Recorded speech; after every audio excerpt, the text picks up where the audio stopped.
tell, you all can hear the game. You only hear me once. But I don't hear the game. Which I guess is an improvement.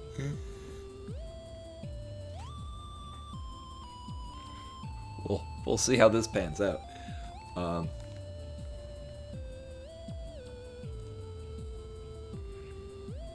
Okay.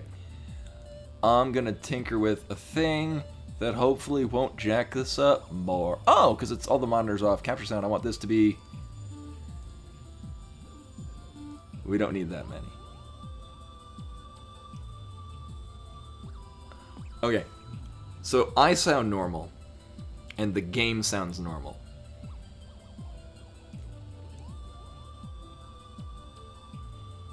Still. Hopefully.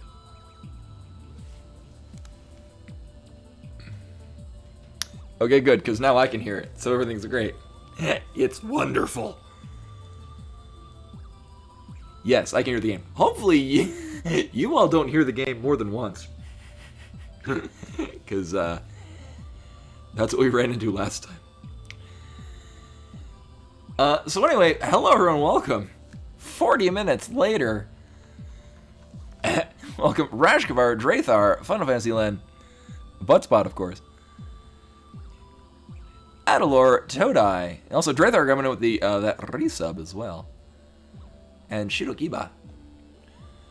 So it sounds like things are good. So, want to recap? I gotta wake up at like 9 tomorrow morning. You normal humans may be like, well, that's the time that normal humans wake up. I've been working 5 p.m. to 5 a.m. shifts for the last roughly 5 years. So I haven't woken up before noon volitionally in years. I think I did it once because I had to fly out to visit my father's side of the family on the East Coast, and I had to wake up to get on an airplane. And then for New Year's, and then for that time, still waking up at like normal hours. But aside from that, I've woken up at like roughly 4 p.m. for the last 5 years. So yeah, that's gonna be a thing. But so I was given one of 4 options, and the working 10 p.m. or 10 a.m. Ew. I know some people are really bad about dentists. My mom's a dentist, so I kind of had a different connotation growing up. But still, any medical procedure is never a joyous occasion. But of the many options that I had, me working Monday through Friday from 10 a.m. to 7 p.m. fit best with my general life plan. I think it actually works better for streaming, because it gives me a consistent schedule. So on the Discord, Discord, I did pin in the general channel how things are going to look. So I'm going to see, I actually used to be, on any given week, I would stream 3 days out of a 7-day week. Because I basically would just stream on, it better not be goddamn forever. I will find a new job. No, this is supposed to be temporary. Because the reason is that they have to train new people when they hire them. And I can speculate about what's going on and whatnot, but so from when I was hired, all of our upper management folks were people that had been working in the positions that we are now. Like, they got their position in managerial points because they were really good at doing the job that they were now managing. Like about 2 years ago? I think it was like late 2018, early 2019, somewhere around then. Some of the management, they just moved on for one reason or another, and people in their place were people that were managers. They came in as managers because they were experienced managers, but they were not experienced in their line of work. So I think and the weird thing about the line of work that I'm in is that it is the amount of busyness that you have is dependent on how often things break and how many locations. So sometimes nothing breaks nowhere. Some nights, some weird thing will happen to the server farm on the East Coast, and literally all the customers are down.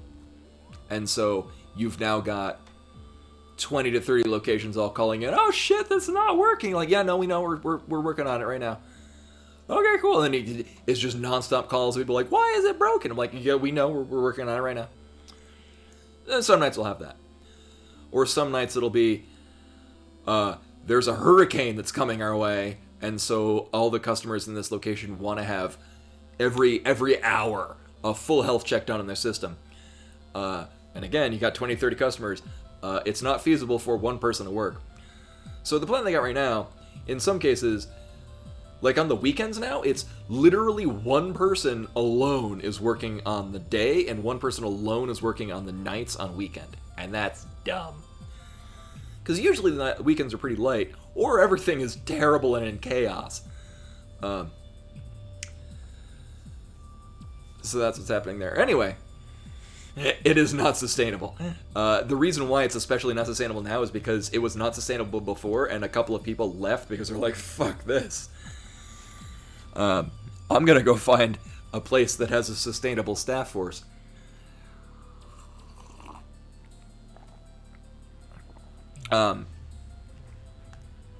So we'll see. I do enjoy generally what I'm doing, so hopefully, management doesn't fuck this up more than they already have, and everything's great again, and it'll just be like before. Because even though COVID had them be like, we should cut down on our labor, we still work with emergency management systems, and their labor hasn't gone down because people still murdering people, buildings still setting on fire, people still having heart attacks and need to have ambulance transporting them. Those things don't change depending on a pandemic. But I think management thought, oh yeah, no, obviously if there's a pandemic, we just won't need to do as much work. So let's just not have as many workers. I'm like, no, that doesn't work in this line of work. Yeah. That's why it was weird when they're like, they were doing layoffs. I'm like, why? If there's a pandemic, the medical side of our department, which is a good chunk of our department, it's not like they're doing less. They're doing a shit ton more. But anyway, I do have this in advance. On happier news, they're planning an Axiom Verge Randomizer tournament, and I plan on participating. I think I'm still really rusty in the game in general. I also have less experience as far as the rando and how to optimally randomize, or how to optimally route things. However, I do still really like this game, and I used to be even better at this game. So I thought, why the hell not? And besides, it's within our little Discord group, so it's not like it's, some massive speedrunning thing, and it's friendly randos between friendly people. It's just fun. But it's going to be normal difficulty, advanced progression, yes to major glitches. Major glitches in this game aren't nearly as impactful or zany as Link to the Past rando glitches. There's only a handful of glitches that I don't perform. Well, Bunny Hazard 3000 with the follow. Hello, welcome. I'm glad my planning for being at a tournament is interesting and compelling. Also, ooh, that's not the button I want at all. Did I line it up first try? Oh my god. They're eating her, and then they're going to eat me. Boop. Hey, moving. Yes. Hello. Oh, that's cute. Oh, it's the Ohio, but it's Princess Peach. So I don't know when this tournament's going to happen, but when it does, I want to be a part of it. So we're going to be practicing some advanced progression, and my glasses are still foggy. I think I need to get my Toho microcloth that I got at a little gacha machine in Japan. Where the hell did I put it? It was like right here yesterday.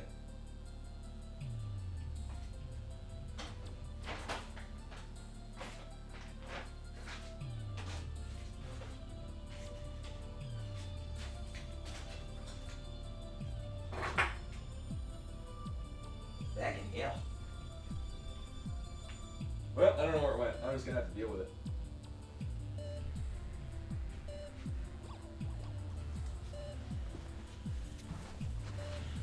Yes, much like I said, I'll have to deal with it.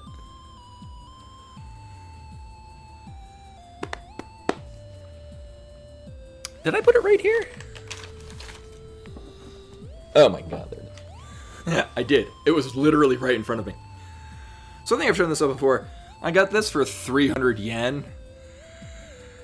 Out of a, little, like, you put in your coins and turn it and it gets a little ball comes out and you get a random one.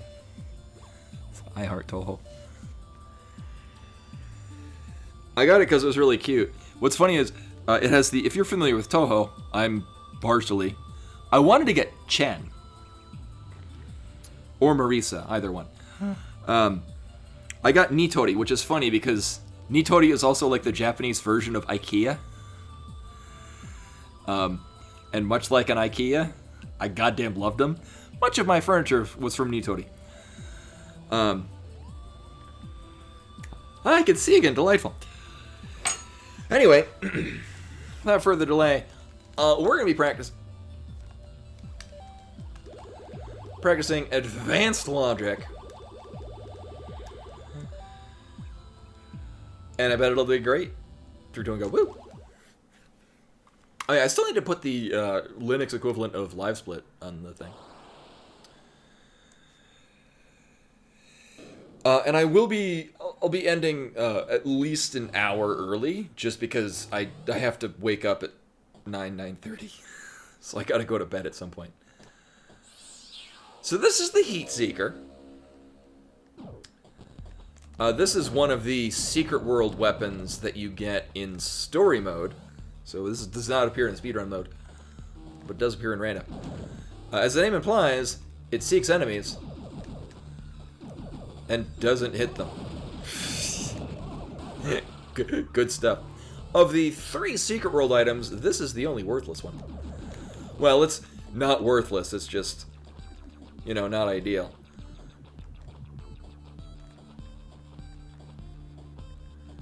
I don't think... No, you need to have an enemy in the right position to finagle that. So I'm going to try to hit stuff. We're going to see how well that goes. And anyway, this is Axiom Verge. If you've not played this game, rectify that immediately. I used to speedrun this a whole lot, and at one point had a world record in it. I don't anymore. But it's good game. And I have heard rumors that Axiom Verge 2 might come out at the end of this month. When that happens, we will immediately be playing it on stream. Deliberate damage boost, because I wasn't going to be able to land on that.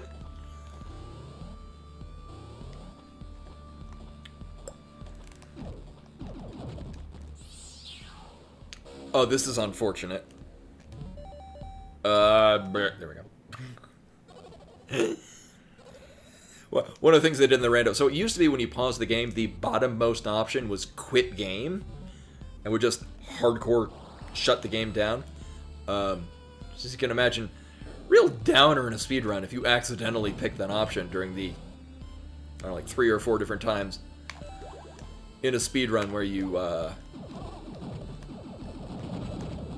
It's not really a death warp, but you save and quit to go to a different point. A little unfortunate if you accidentally do that when you don't intend to. Alright, so our options are 1, go to Zader, or 2,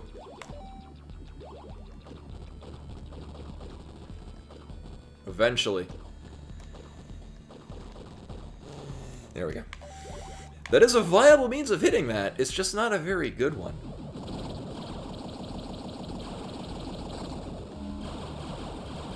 Alright, so there's the one advantage of the Heat Seeker. You got a whole bunch of tiny enemies, you don't gotta aim at them. Gun technically does it for you.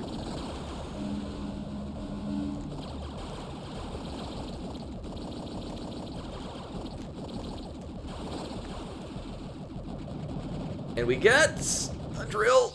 We get a drill. So this is nice, because it means we don't have to do Zader. I could go over to Zader. So there are still 3 items in logic in this area. But it does take a while to get to them.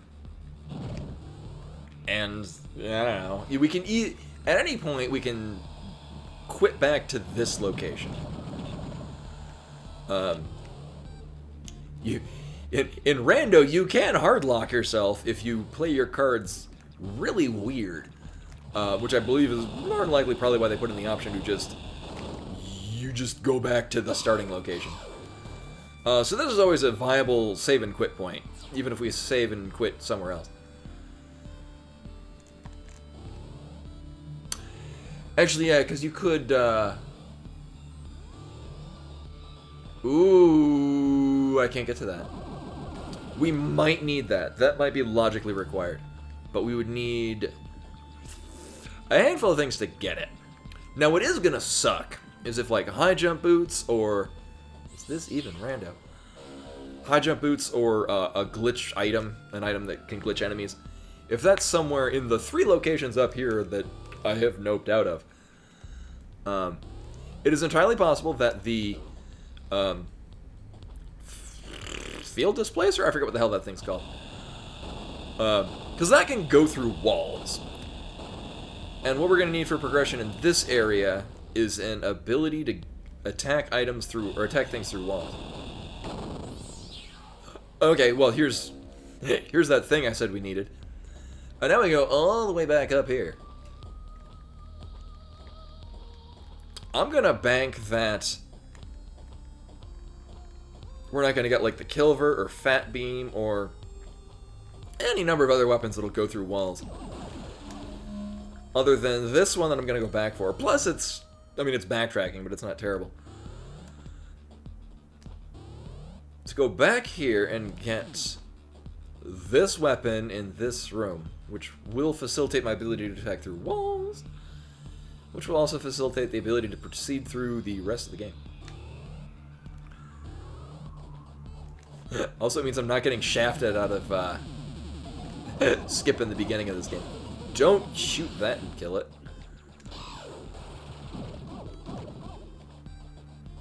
So we needed the glitch gun to make these things turn stuff into platforms.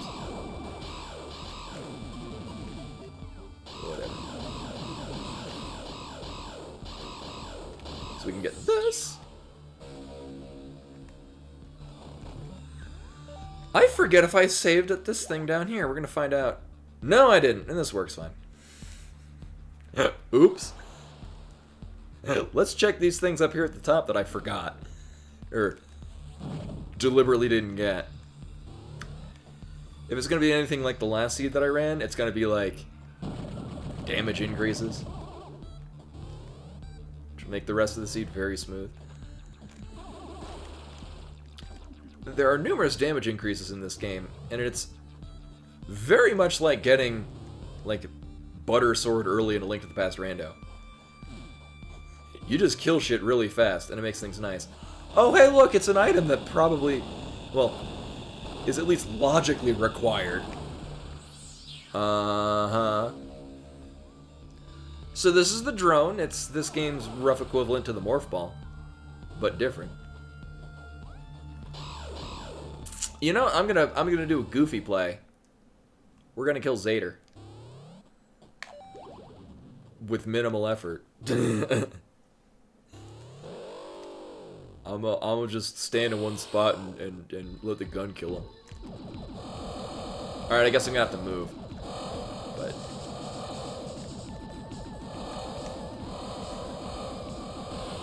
auto-targeting, yay!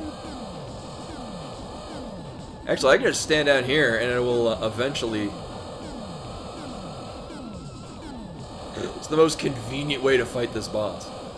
Wow. Yeah, I don't mind that at all. Please be good, please be good. Oh, hey, look, it's the best weapon in the game. This does literally everything that I need. That's so used to pressing up twice. So this is the flamethrower. It's the best weapon in the game. I have heard things that dispute this, but they're wrong, and I heartily disagree. The problem with the flamethrower, if there could be one, is that I have no plus damage modifiers. So, although it's gonna wreck all this shit, it's not going to wreck all the shit nearly as fast as it's capable of. So hopefully from this point onwards, we just get a fuck ton of damage increases. I mean, I'll be fine with 1 health increase. And no armor. This is fine. Everything's wonderful. So... Well, I feel like I've wasted like 3 minutes of this seed. I don't know, it's a bit of a gamble. I could have done the Zader into the flamethrower. Actually, yeah, with the drill, I should have gone to Zader. Like, that would have been the optimal way. Get the drill, go to Zader, get the flamethrower, then get the drone. And then you're basically good for much of the game. Now it's just find your go mode items. This is not a go mode item, but I'm gonna take it. Oh, neat! It actually applies to, so this is a size increase. A weapon size increase item. I see it applies when you pick it up and not afterwards. I've always been curious about this, yet never checked.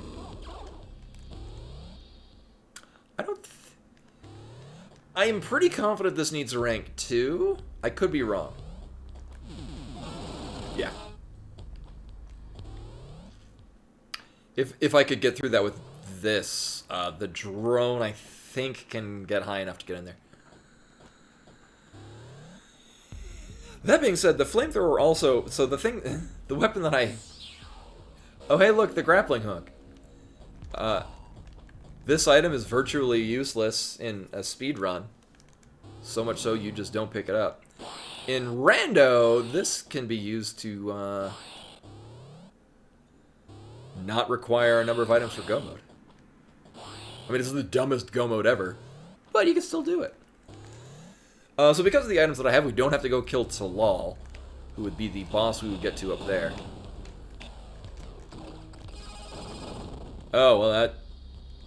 Well, shit. We'll use this.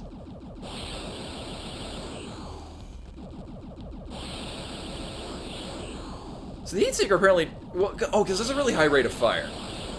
So it's awkward to aim, but it does... I think it does it has a higher damage coefficient. So, I mean, it's not terrible on damage compared to the variable agitator, or whatever it's called. That's like this, it just shoots all willy-nilly wherever. This is, actually does damage. Yeah, I need all of yous to stop doing one thing. And because we have a glitch item, so normally you would have to get the glitch item from fighting Talal. And then this whole segment is basically like your fast travel once you've already been to this area. However, we already have the item that we would get. So this is our now viable pathway. It's this guy to see what item is up here. I hope we don't need that. So that's a Sudrin key. It unlocks a thing that I hope we never need to go to. And it is also negated by what is effectively your final go mode item. At least in the normal game. So hopefully we just get that item before we bother needing this. It is still here, and we're right here, so why the hell not pick it up? I know we can get one item up here, and I don't remember. Can I even make this? Yeah. There's definitely one item that we can get up here. Uh-huh. It's a mini version of the vanilla item.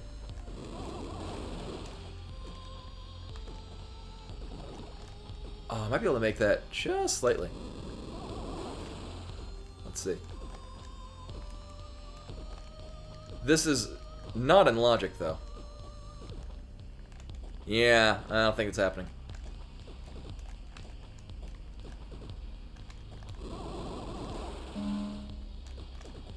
I don't think it's doable. So there is a frame or two input as Trace, the main character, is running off of a ledge where you are technically falling, yet also technically on a solid object. So it's a very specific location that you run off of and then jump. And you wind up being like 1 pixel further and 1 pixel higher, which in some locations is just enough to make a really tight jump.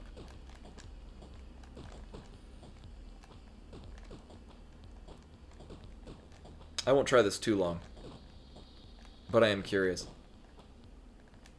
Now, what I definitely can do is we can definitely launch the drone, but then the drone can't get up there. No. Neither could Trace, but if I could get Trace up there, then we can do that. Either way. It's not in logic. That's not happening. There's only one item.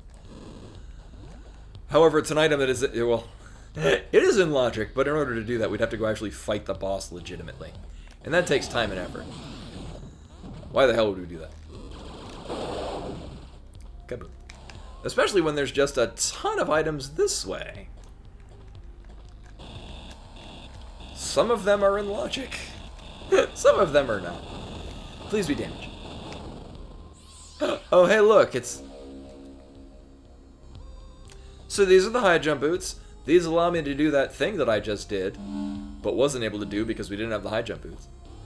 Now we have the high jump boots. It's called the Field Disruptor, but they're the high jump boots. It's literally the only item that's basically just a copy of a Metroid item. I hope you brought enough for everyone, Rashkar.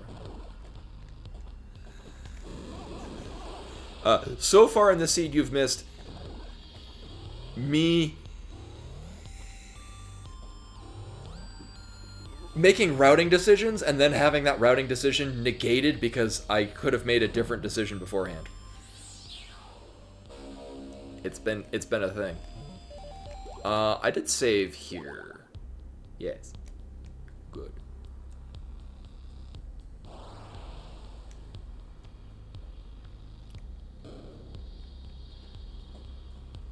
Also, it's been raining today, and it makes me happy because I really like it when it rains. It's a nice change of pace from all the goddamn snow we had. Oh, sweet. Well, you can mail it to me. I'm sure it'll be fine in 6 to 8 weeks.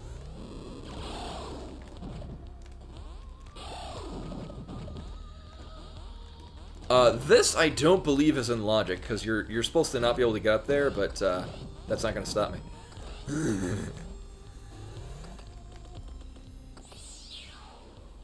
Yeah, and well, it was weird because it was not. So I had my I had my windows closed. It was actually chilly this morning. I woke up and had to turn on my heater. And this is I don't need that.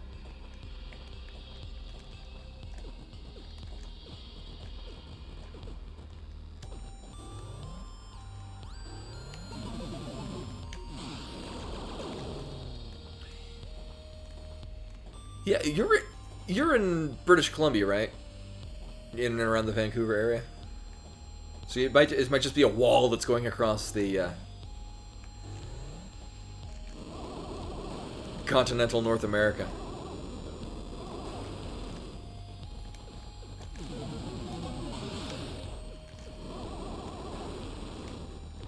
So this isn't logic? No, it's weird. You can get up here. It's where the platform, so being able to glitch those platforms does nothing for you, so really just get up there to find out, oh yeah, there's nothing here. You glitch the platforms to go up and find out you can't actually glitch the wall that you've just now accessed. No, I'm good. That is a fine weapon. It in fact is the starting weapon in the original game. And it's still a fine weapon. But I think we're good. Well, yes, I will take that. I think it's our 3rd? Oh, it's our 5th. Okay.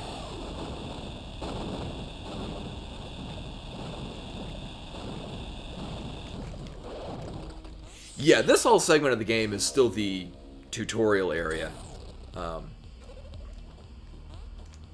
So yeah, leading up to this point is introducing you to a lot of the mechanics. Because at this point in the vanilla game is right after you get the first glitch thing. So I think that's probably there to introduce you to, oh yeah, there's going to be more than one rank of glitch items. And you don't have any of them, except for the original. Oh, my damage boost. You know, I think they're guaranteed to give health at this point. Both of them. Yes. I don't know why the hell I did that. There's literally a save point right there, which would full heal. I'm gonna do that because I feel like...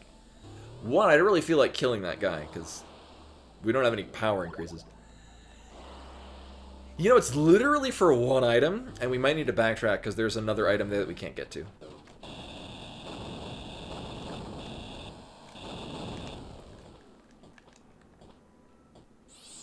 Hey, look, it's the item that I need to get that thing back in the...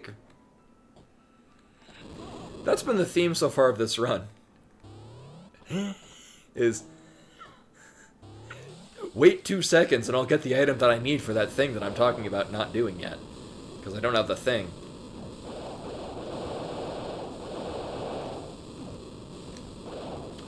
It was for me. I forget how I got... It's been a long time since I played this for the first time. And the funny thing is that... Oh, hey, look. Wow, we got 6 mini fragments already. Sweet. So there's a damage increase. I'm going to need several more of those. So that area in the speedrun, you don't even go to. You just don't go to that area at all.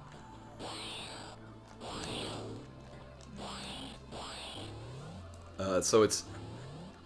Wow, really? So it's been a long time since I've been there at all. And this is a lot faster.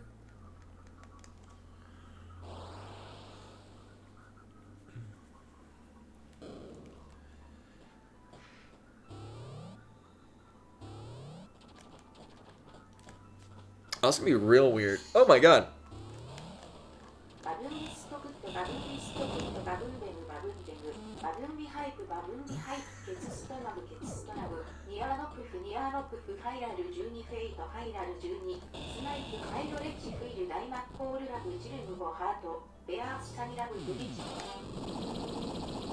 Final Fantasy Land with the 1,000 bits. Good lord. Much appreciated. Also with that cavalcade of emotes. You know, I need to get into Katharina's stream at some point to get her her bit emotes as well. Oh yeah, it's the other area that looks just like this that you don't clip through. Maybe? Bots seem fine on my end.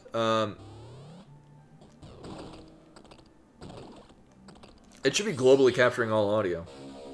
I will be sad if that's also not functioning for some reason.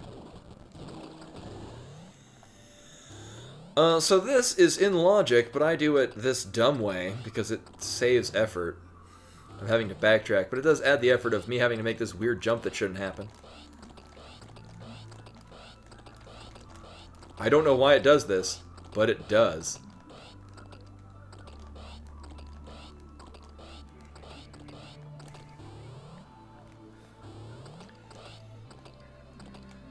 I'm still pretty sure that I've generally saved time in not having to backtrack. Oh. Well, that's nice. So this is the Fat Beam. Actually, we have 2 out of the 3 secret weapons from the story mode. The only one we're missing is the Scissors Beam. No, there's many other weird, funky, broken things. I don't know how half of these work. Like, I know how they function. I just don't know what's gonna happen if I do part of these. But I'll do some funky. I'll do some major glitches in a little bit. I usually don't.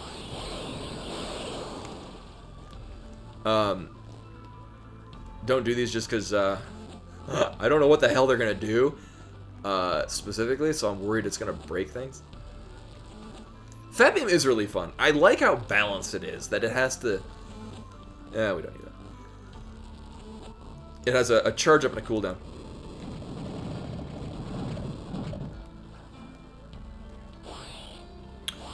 Oh, Boston weekend. It's a similar method to the Rocket Disco Jump, because I think what it is it's you're working in two different directions at the same time, and the game doesn't know how to stop processing two of those directions, so it just does both of them at the same time. Foxers, I think I even have those. I do. I have them right here. Why, indeed. Of course, the problem is that I got this posture and you can't see them.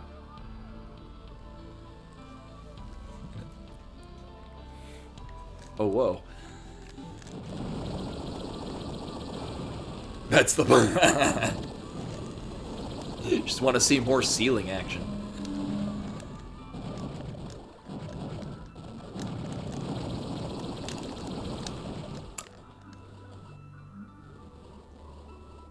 Actually, I consider going to. So if we went off to the right, we'd be going to Kerr, and there's a number of interesting items there.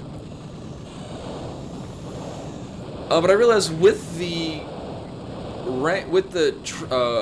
lab coat and the grappling hook, we can actually clear out all the things over here at Uruku. Nice. That is a llama with also fox ears. It is, it's a fox hat from Polestar. If you've ever been to an anime convention in the last 15 years, you've probably seen them there. Oh, congrats, CJ.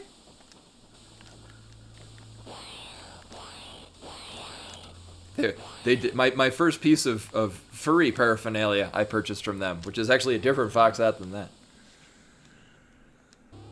Oh, I've been to multiple anime conventions, and they've been at every one. I think they've also been at every furry convention I've been at. They just go to a lot of conventions. So this is Uruku.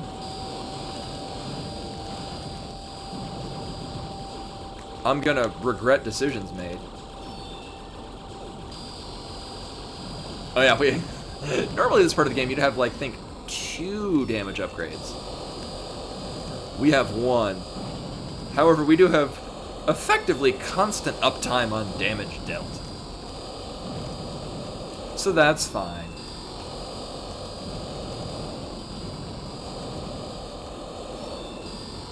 It'll just take a while. So we get 3 items out of this. All of them are in logic. I think this is our 4th?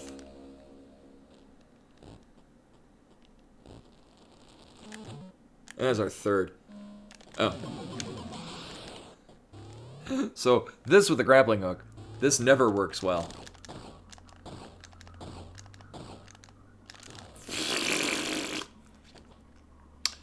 Can I... Oh, I can't even see. Well, hopefully this is, I don't know, the drone swap or drone launch extender. It is none of those things. The grappling hook in this game is wonky as all get out. Oh yeah, so you would need a coat to get out of here. Oh, if you haven't been to a convention, that would be why. It was a trick question. No, I'm not. Yeah. So if I had the drone launch extender or the drone swap, well then I wouldn't be doing this. But I could see what's up there and then gauge whether or not this is worth my time and effort. However, I can't, so I gotta do this the old-fashioned way, which is putting up with grapple physics.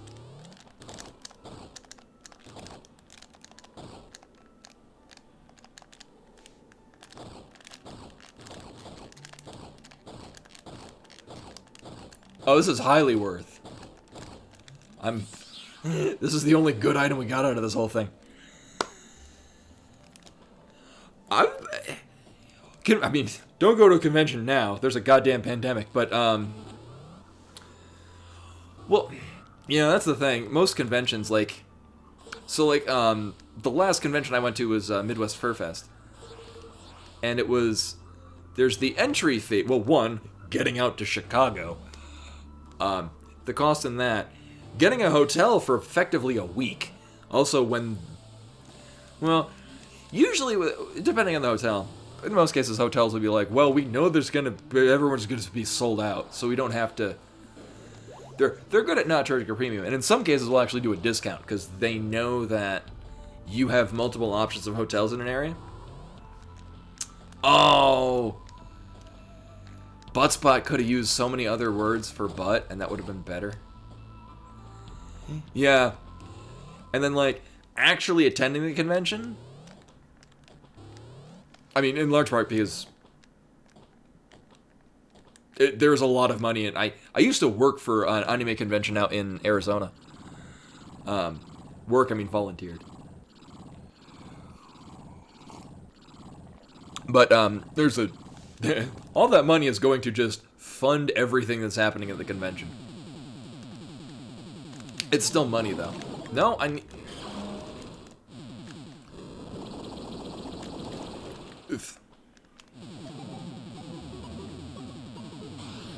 Mm-hmm. Right. Is this even rando?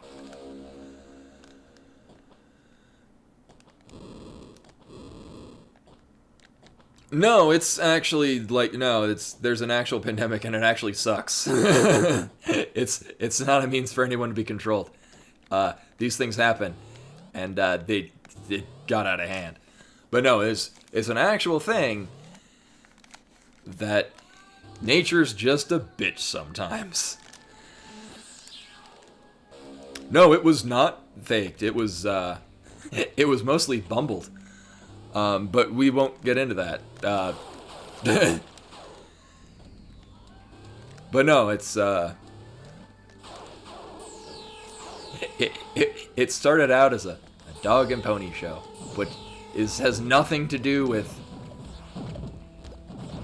that there's an actual medical emergency going on worldwide.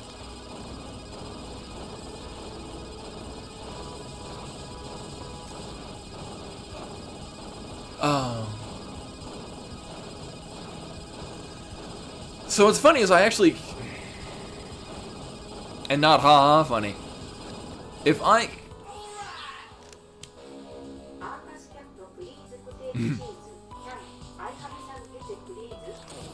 Xerox Copycat with the 7 months of Tier 1. I don't have cottage cheese.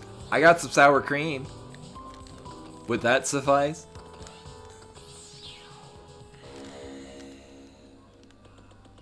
Wow, really? So we got the glitch bombs and the rank 2 glitch gun. Oh, is the bot very quiet? Because there's a good chance the bot is. Oh, you know why? No, I don't want that. What does this button do?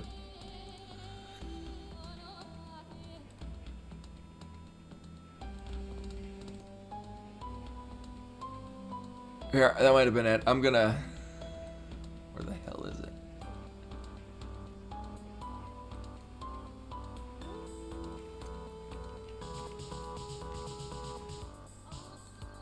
Bring up the Streamlabs dashboard. We're gonna try this again. I think I accidentally turned off the sound. We're gonna try this.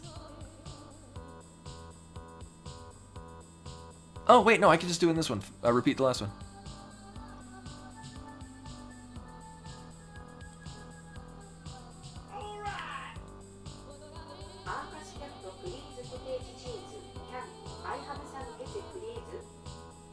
Was that any better?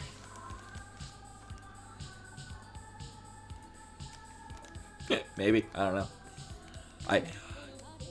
Was it? Oh, fucking hell. I'll have to read them manually. Please, cottage cheese. Can I have some ketchup, please?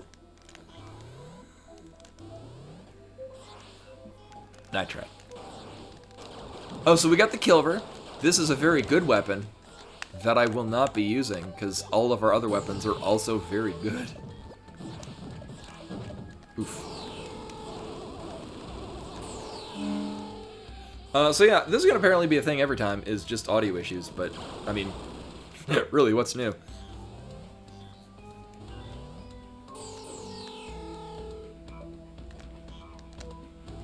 Yeah, I ruined the audio by getting rid of the thing that makes the god-awful sound when you hit an enemy's not weak point.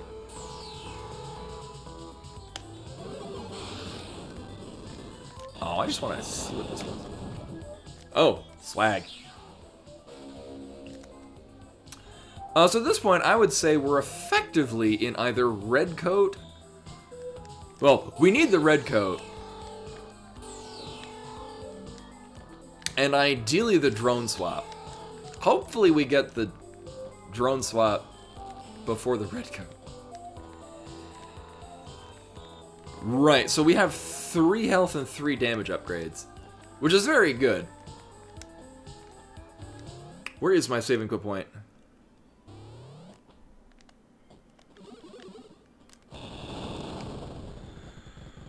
Oh, we're gonna find out. So the best plan that I could have had right now would be to go to Ukina. I should save.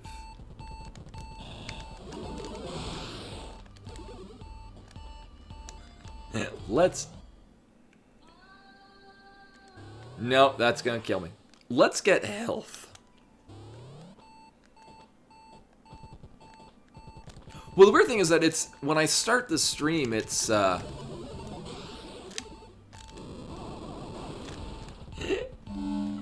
it likes to set the audio inputs to be at different locations, and I've got to manually set them back, and sometimes it gets fussy.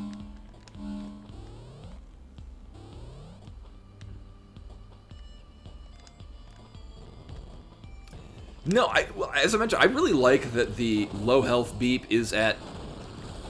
Oh, fuck. Sweet. Is on rhythm with the music. Because it makes it stand out a whole lot more. I know, it's very rare that I actually go... I get to any significant part of the game with... Oh, I need the... Right. We just usually get any of the other coats before this one. So the way this coat works is that if it's 1 block thick,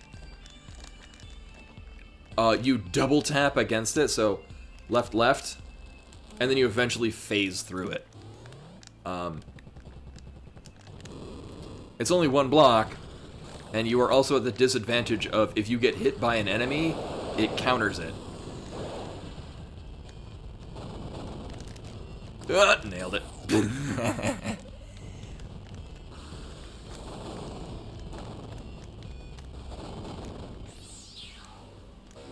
Oh, this is gonna suck. Yeah, it's... In the base game, it's the first coat you get. So it's your intro to the whole you can clip through walls mechanic. In the normal game, you would get...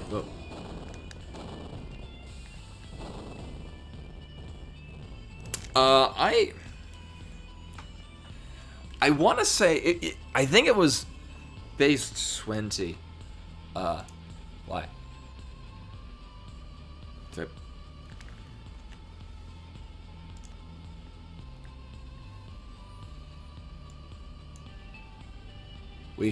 Wiki. Oh, yeah, I think it was... Can I go to the... I want to go to the Thor page.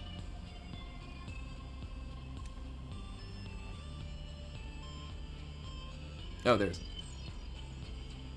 Yeah, it used to be a button. It is... $20. Oh, there's the digital multiverse edition. Ooh, it comes with the soundtrack. The behind the scenes, I don't think that's on. Unless this is a digital version of the book that came with my copy.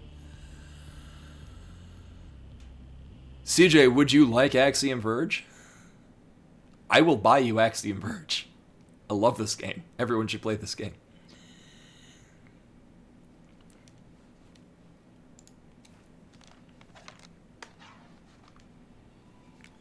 Yeah, Epic was giving it away for free. I think Thomas Happ, the one guy that made this, I think he has a thing with Epic. Oh yeah, we're still going this way. So Axiom Verge 2, which should come out soonish, is going to be a timed exclusive on the Switch and the Epic store, and then released elsewhere afterwards. I don't like the idea of things being timed releases, but it is really great, especially for indie developers, as a means of being able to fund a game that otherwise is basically just a labor of love.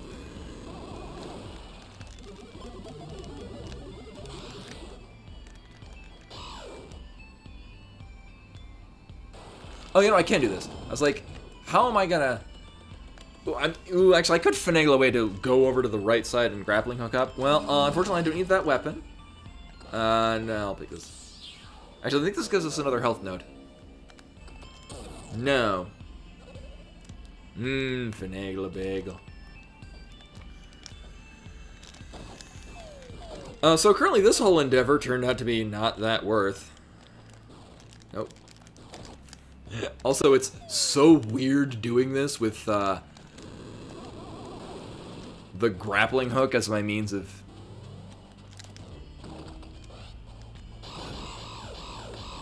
getting up there.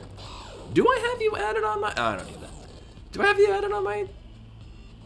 Steam?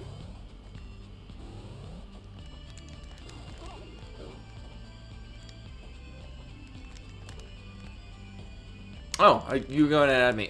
If you do, SERUJISU?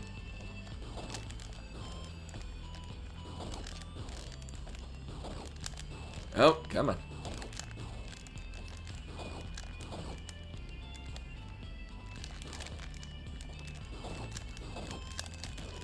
Oh. I can't get this item, but I can see what it is, because it's a real long backtrack. Fuck. Alright. Oh, did you break the law? Or are you on mobile? Mobile's dumb about that. Oh, I saved here. Actually, this is very convenient. This is exactly where I want to be.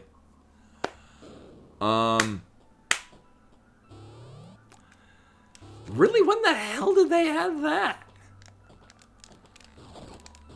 Probably when people started having their entire libraries given to them as gifts from other people, because, you know, Steam doesn't... Yeah, I remember, I had to get two-factor authentication, but it was because at the time... Oh, actually, we need to go all the way back to the start.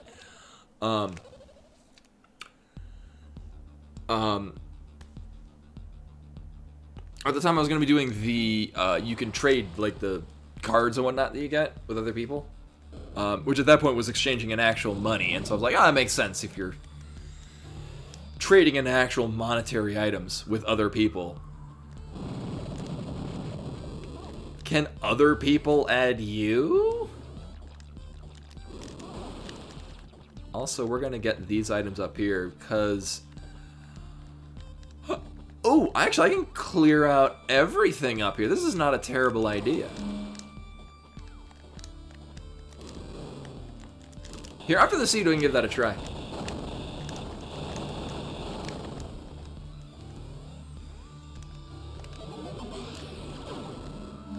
Yeah, the whole buying, selling, and trading cards thing, because with few exceptions, most cards were only worth like 10 cents or less. It's like, yeah, I don't really care. Although I did buy... the only thing I did with the cards is I bought all of the ones for Axiom Verge to get the level 5 Axiom Verge badge thing.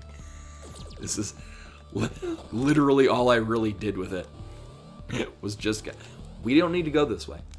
I have the fat beam. I also don't have the passcode tool, so... Meh.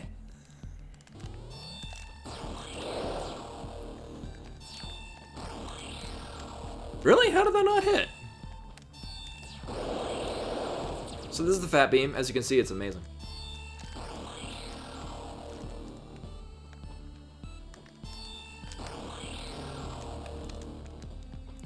So apparently that is the extent of the range on that. Huh. It does have a finite range. It's just very long. Like Long Cat. Bimani's asleep. She's also not a lone cat.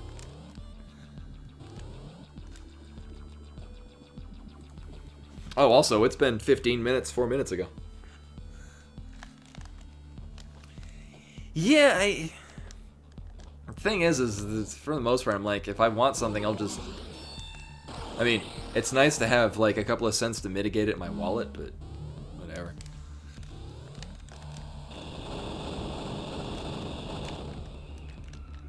Oh, fuck. So there is one other item in this entire area that we can get, and it is in fact in logic, because I can totally go get it. And we're gonna put on the flamethrower. Because it's the flamethrower.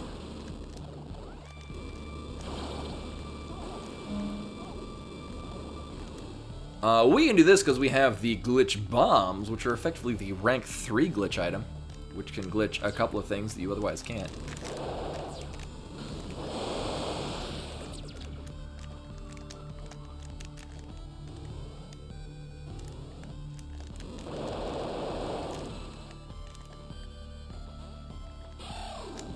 Will getting the replacement card let you add friends on Steam?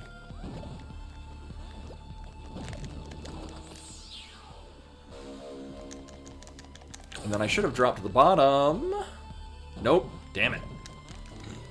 Curses my time management. Oh,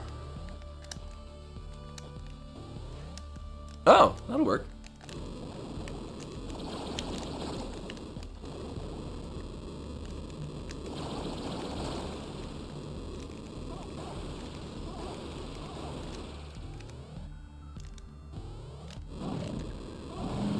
It's so satisfying just drilling down through. No, don't go that way.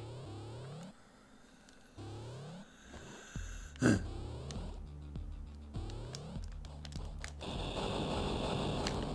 is a nice. We have 4 damage nodes. 3. Wow, and 6 health. Oh, because we kept getting full health upgrades, but not very many health fragments. Then we got a whole lot of damage fragments. By that I mean we got enough for 1 whole damage upgrade, and then 2 full damage nodes. So I have to go this way to get into Ukina, because this is... The way that the game is structured, you would use the lab coat like we just did to go through those 2. However, that is a one-way gate that we just went through, because I can't use that same... Basically, we're trapped here. But as far as the storyline goes, we're supposed to be. Grab these 2.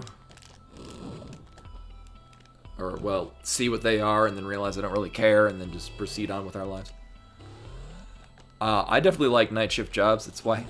So I'm going to be very fussy tomorrow because I'll be working a day job like a normal person. Yeah. But this is Ukina. It's really cool.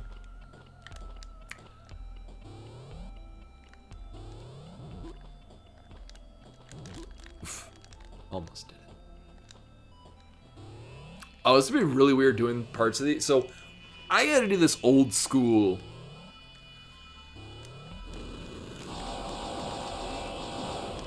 Speedrun mode. Which is, we got to force these robots to clip into the ceiling.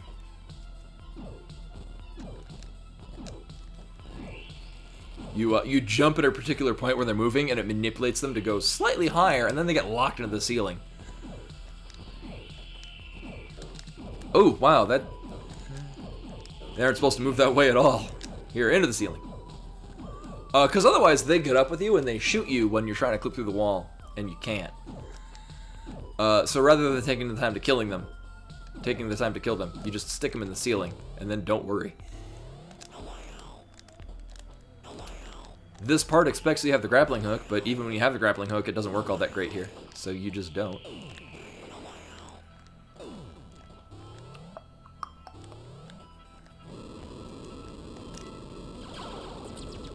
I can't say that I know anything about it as a line of work, but...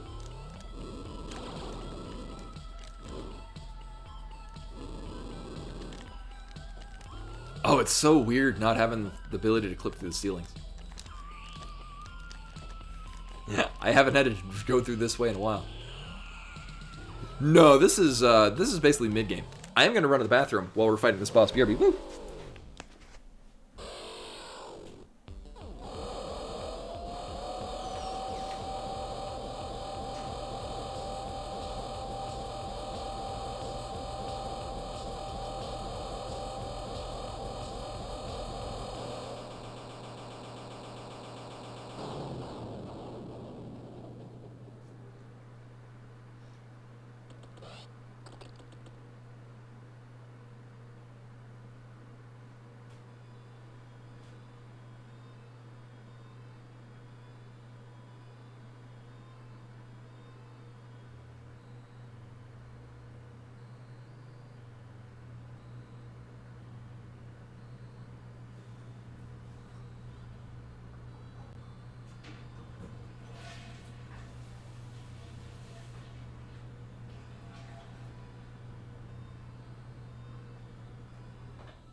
Turn back when I'm. Oh fuck! I died.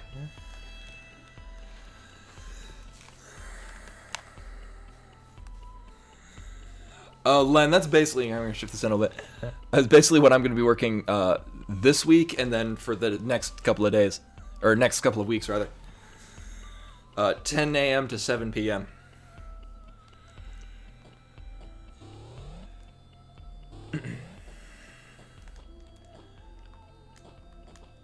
What's the collection?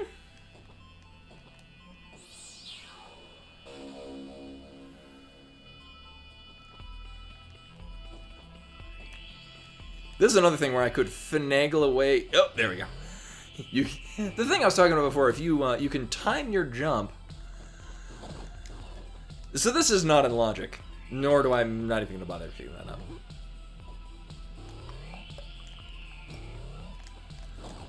Oh, I thought you were wondering what the 46 in the top right was, which is in fact the collection rate.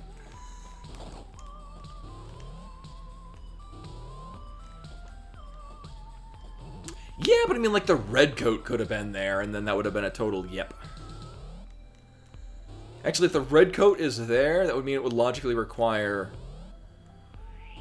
Actually, I think I could have done all that thing with the grappling hook. I just made it harder on myself. I'm so used to speedrunning this, I forget when I have the grappling hook, because I'm just used to not having the grappling hook. Oh, so this is a real long way to get one item. Hopefully it's worth it.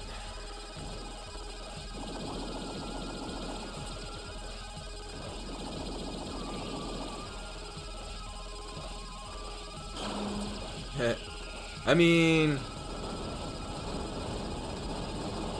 I don't remember how many of these we have. Not 6. That's our 3rd? Or 4th?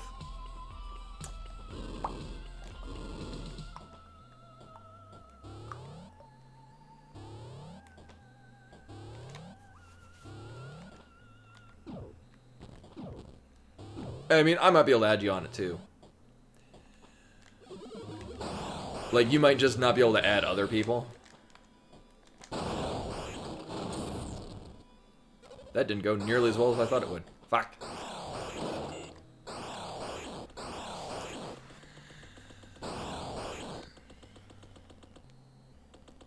Oh.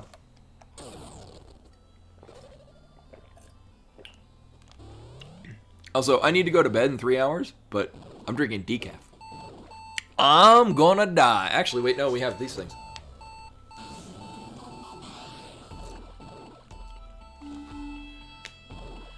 Time to not die. Aw, yeah. Ugh. Proceeding to not die. How you doing? Oh.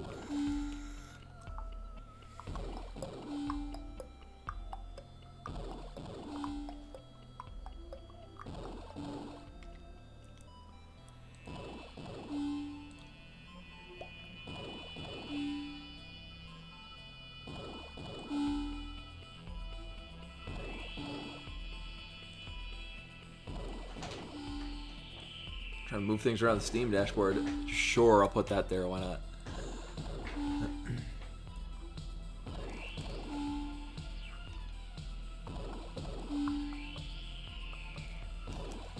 And we're good.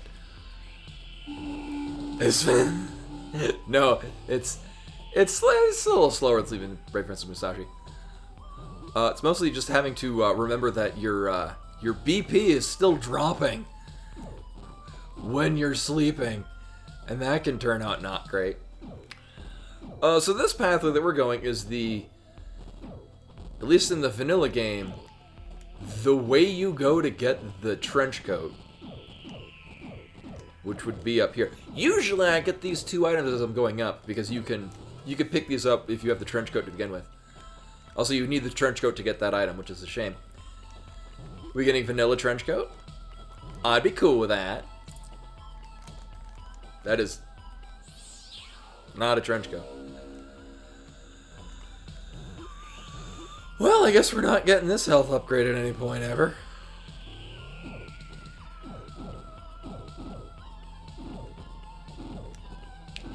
It's a really weird seed for giving the lab coat. I mean, it wasn't even relatively early. It was more or less at a vanilla time. Kinda.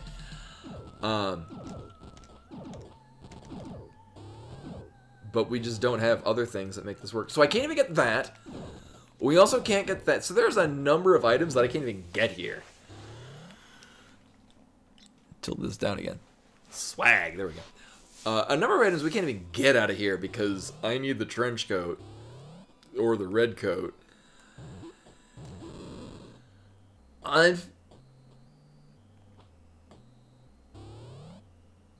Oh, was it?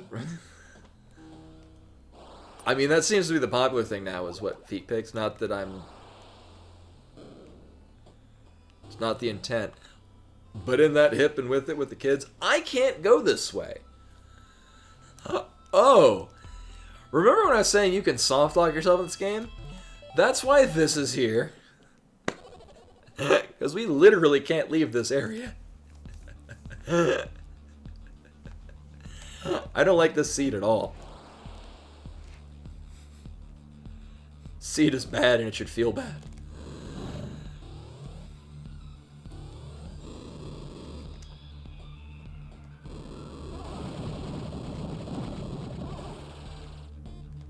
Can I get anything? No, I can't get anything else out of here. There are two items off to the left of where we spawn in. But I need the red coat for one. Actually, there's three items. The red coat for one, the red coat and drone swap. I don't know. I would dig a door rando in this. That'd be really crazy. I'd play the hell out of that. That'd be cool. Maybe I could request that they do that. I think they're in the middle of just getting this, because this is the actual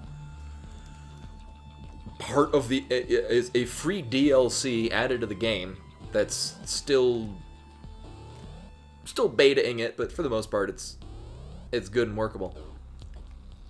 I get more things that... Actually, we could full collect all the rest of the 420 rooms items. All four of these items. Oh! I thought the camera was on my feet. Okay. Yeah, you only get I mean, I guess different...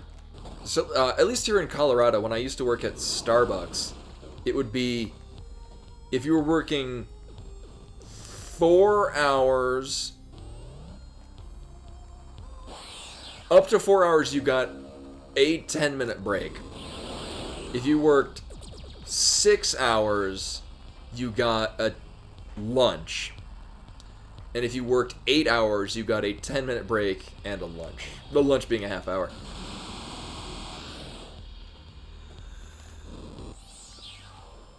I guess labor laws differ.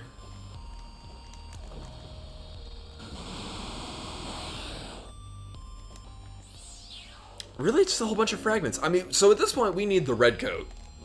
Definitely. If I get the red coat, I will probably go mode the rest of the seed.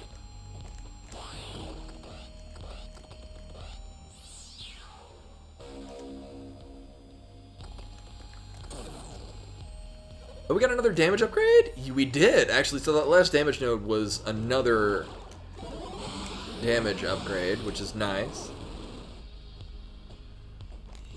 Yeah, the round ones are pieces of heart. So, yeah, you can see up in the top right. Oh, that was disappeared. Yeah, that's basically a piece of heart. Although in this case, you need 5 of them to make up 1 health upgrade. The diamond-shaped one is the damage upgrade. Oh, they're not useless. It's a lot harder to completely avoid taking damage in this game than it is in Link to the Past. No, we can go this way. I don't remember if we can get this item.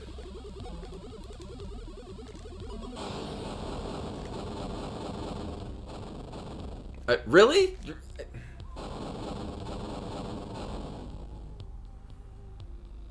You're not... So, this little block right here didn't destroy, and I needed it to destroy that.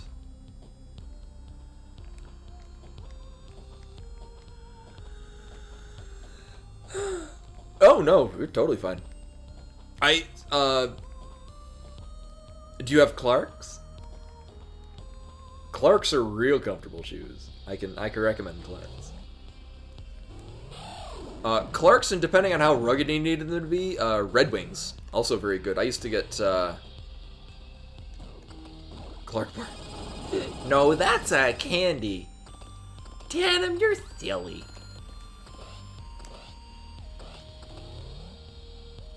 Oh, Tandem, I'm not sure if you saw, sorry everyone that's, not here for the furry talk. Panda Paco is doing a Kickstarter. He's gonna make a physical published version of his really adorable comic he did. Just say I need to put out a plug thing for that. Oh, Meryl's, I don't think I've tried them before. I've seen them. I haven't tried them though. Oh, Panda Paco, he does really cute stuff. I've run into him at a couple of conventions, or a couple of times. He's very nice. Oh, check out his stuff. It's adorable. He does mostly traditional artwork.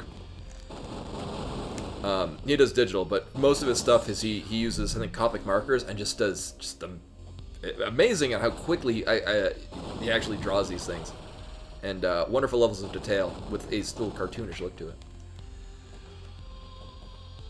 But no, I had to make a Kickstarter account because I really wanted to support his book thing, and I went to go give money. I'm like, oh, I don't even have a Kickstarter account. I need to make one of those. So I Kickstarted my first thing, which is weird because when La Mulana 2 was being Kickstarted, I'm like, oh, I want to do that, but I need to make an account. Whatever.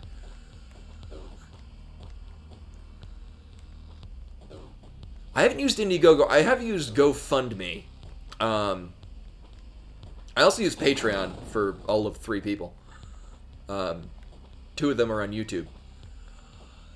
So I'm not really at a loss. It's just there's not very many good locations. No. Here, actually, we're going to go this way because I'm going to go do Creepy Floating Head Tram. And we're going to clear out some other locations.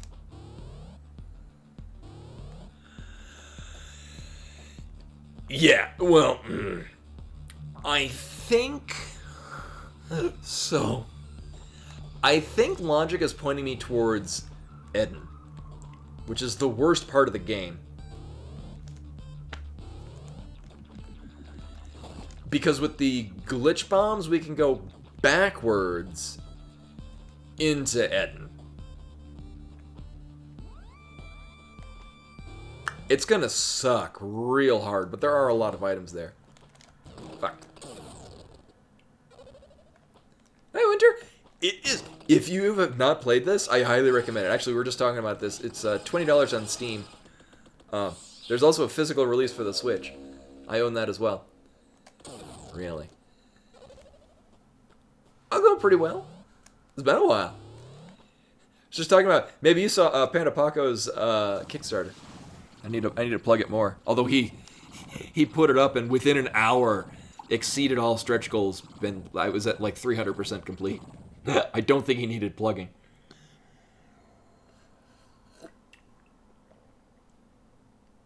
Oh, actually, this is one that I can get. There is one item here. I mean, this could... Yeah, so, technically, yes. I did not get that item from the creepy floating head tram room. But, oh, wait, no, actually, I did get it from them. Yeah, so, oh, well, so here's the other secret weapon. It should be Serujisu.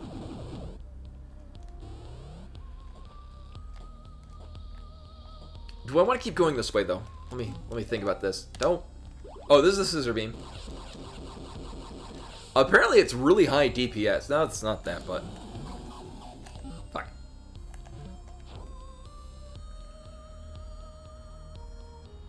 No.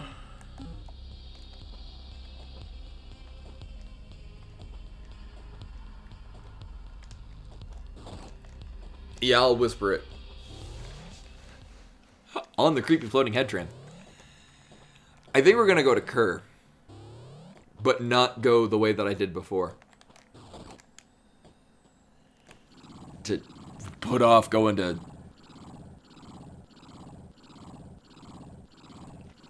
So, I'm playing the rando. So this is harder than it needs to be. And on top of that, I also... What? Zeke Highwind with the raid. Hello, welcome. Muchly appreciated. How do I... There... Boop. And Zeruvian also with the raid. Meanwhile, I'm trying to... Boop, boop, boop, boop. There we go. CJ, I have whispered you. The thing. Yeah, the... Double raid. Then bring back this thing. Oh, and I did that. Boop. All right. So I think this is a there's really just one part of this game that it's not even the platformer part that's difficult about this. It's there are some difficult bosses. But I am biased towards this because I at one point held a world record on the speedrun for this. I no longer do. I have second place. Oh my god. Wolfie83 with the follow. Hello, welcome. I'm glad my reminiscing of previously held PBs on this game is interesting and compelling. Oh, it came from Multiworld. So this seed currently is kind of really mean.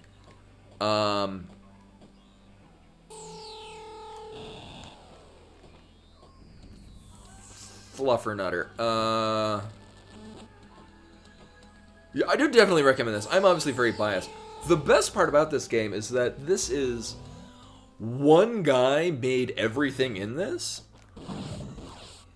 In large part because Nintendo wasn't making another Metroid game. So he did. Obviously it's not Metroid.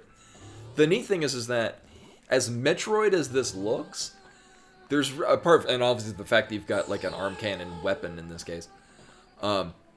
There's really only one item that's shared between the two games, and it's your general you jump higher item, which really is shared in most any game of this type.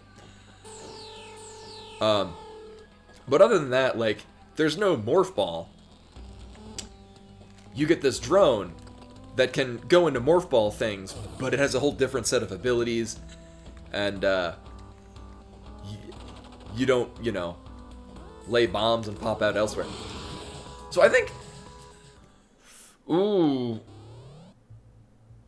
I think this is where the game wants us to go.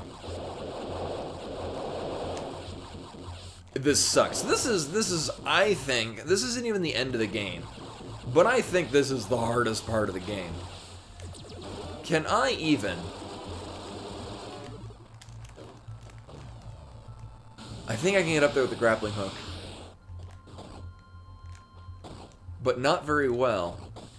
Oh, shit. Oh, we did it a while ago. I fell out of the posture check. Posture check lasts until I roughly forget about it.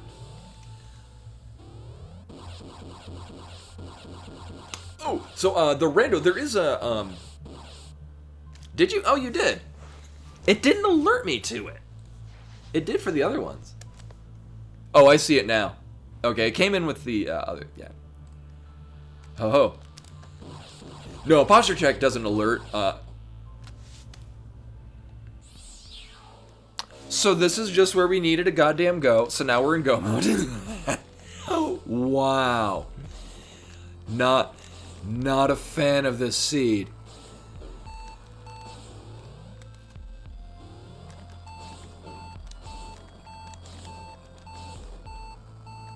Next goal is to not die. Oh, I get a save right here. Cool.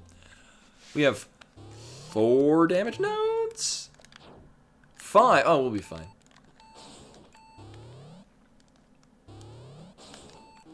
Yeah. My other plan was to go to the one near Gurtab. There's a whole lot of items there, but without the red coat, we would have actually had to fight Gurtab. I mean, well, there is a glitched way to skip him, but I haven't practiced it, and I'm not too good at it.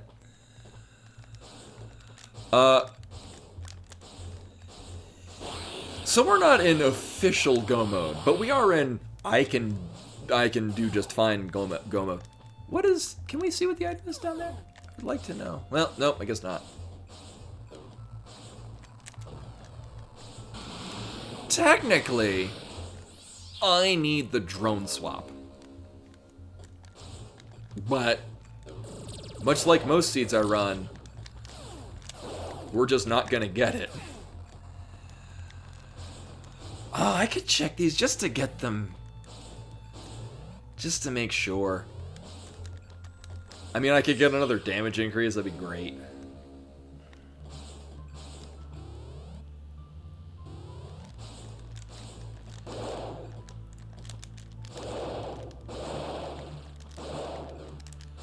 So this is the red coat in the original game. It's the last item you get. Oh, I can't even go up there because we don't have the swap. I thought you could finagle a different way into there. Either way. No, I think I've tried something like that and it doesn't go well. Well, I can't get that if I wanted to. Yeah, we got the Flamin' Wafer. Oh, but I was saying before, so there is a randomizer program you can get for this.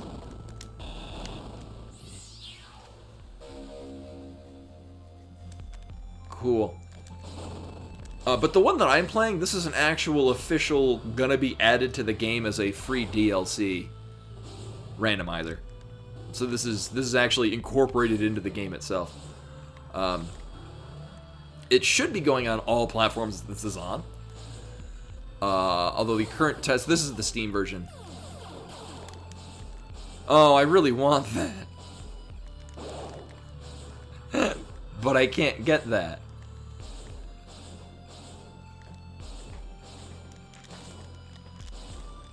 I can't even check what the other item is. Yes, it's as far as I'm aware, we're still closed beta. Like, we're still testing it and incorporating features into it. And by we, I mean they. I just test it.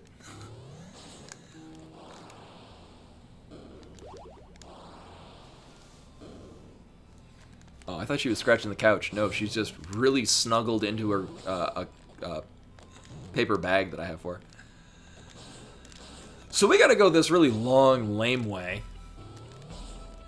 What's gonna be real funny, so I think 3 items that can be this way. Sure, I'll grab this, why not?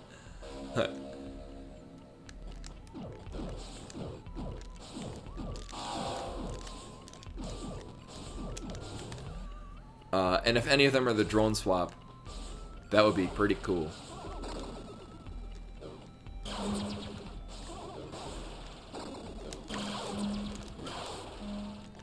Sure, I'll take more health. Why not?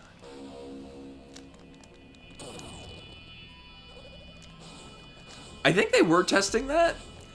There are some funky ways that the game handles sprites in this, though. Like, I remember very early versions of the rando, like when it was first created, you know, we can get this other health node too. There's also a faster way to travel. You had to start with the first item you got had to be the Axiom Disruptor, the base game weapon, because if Trace didn't have the gun, his sprite wouldn't be holding the gun, and the game would freak the hell out. And I don't mean crash, I mean shit would do things that wasn't designed to. It was heavily glitched in a not thematic to the game way. Yeah, so they had to finagle a way to, and then it got really fussy as well. If you had the sprite of Trace with the Axiom Disruptor, but he didn't actually have the Axiom Disruptor. Check this item, because why not? I have no idea what they did to make it work, but they did.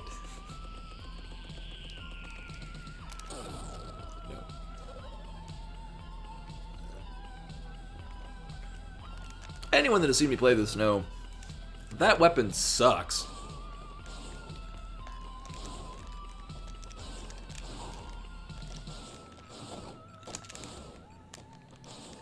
Yeah, although from what I've been told, if you don't hold down the attack button, like if you just like tap and like, even though it is a rapid fire, so instead of firing it like this, if you go, it actually stays straight and it does really good damage. But fuck it if I'm gonna try. Weird, try Ketsa as well. Like the Steam or the stream name. It might be that.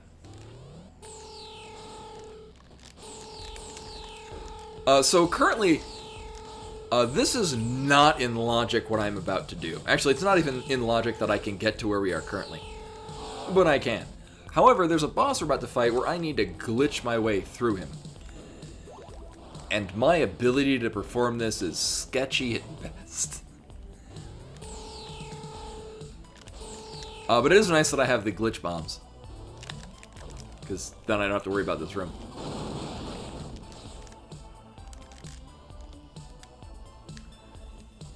Are you Dragon Killer C99? If so, then yes, you've added me. You might have seen it pop up.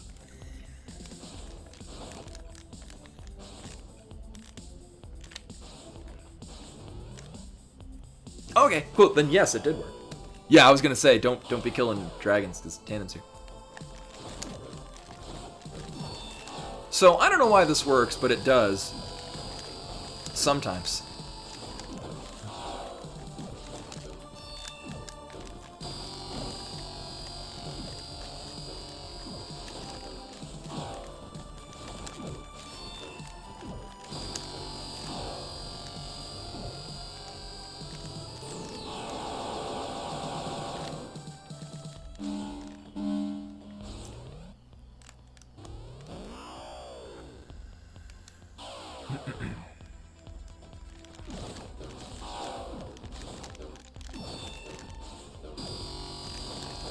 There we go. Is it technically first try because it didn't die? Now the rest of this is terrible.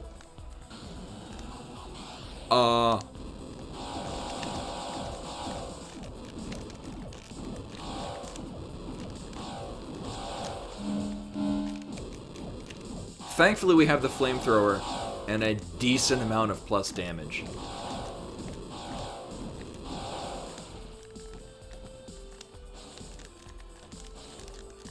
Yeah. Also, fun fact. All of the most of the a significant portion of the glitches that make this whole skipping to this part of the game without other items feasible is a glitch I discovered, and I got to name it. So it's called rocket jumping because I thought that sounded cool, and I'm beginning to rethink that sounding cool. I need you to not be stuck there. You dick. Actually, how many damage nodes?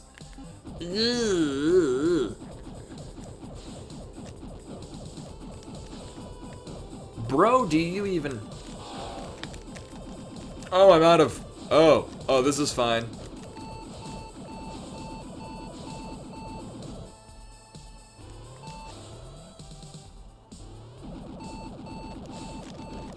Nope. It's not fine. So we get to do that skip again. I mean, I just wanted to show it off again. Yeah. I didn't have enough bombs. I mean, I could have glitch gunned him. Oh.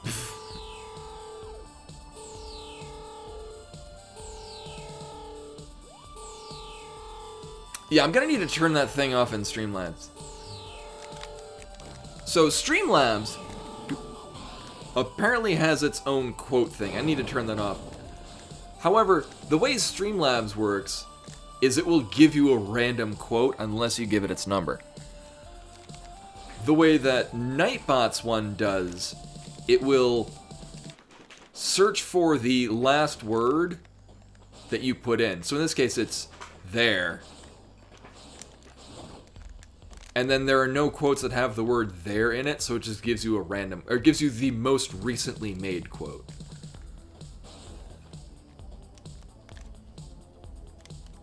Oh, swag.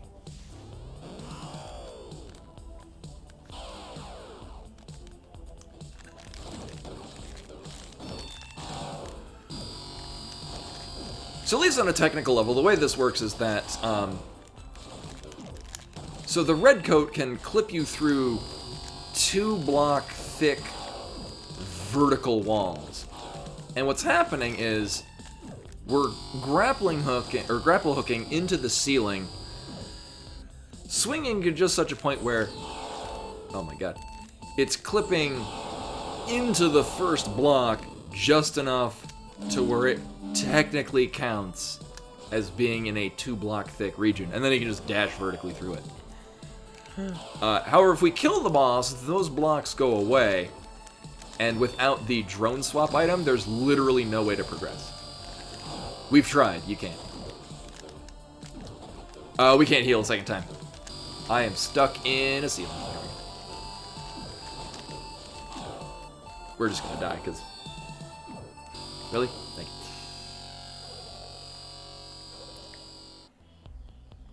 So the way the red coat works is if a wall is 3 blocks thick left and right, you can clip through it. You can dash right through it. If it's 2 blocks thick vertically, you can go up or down through it. Prior Roop redeeming hats. Which hat would you like? There's a few.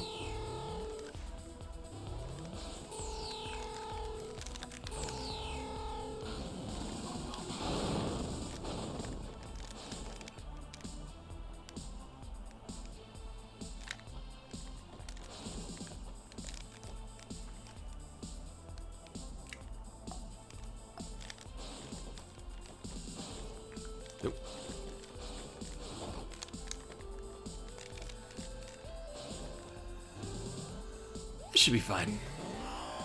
Everything's fine. Twin Tails, cool. Give me a moment. I'm gonna find where I put my other hair tie. BRB, woo.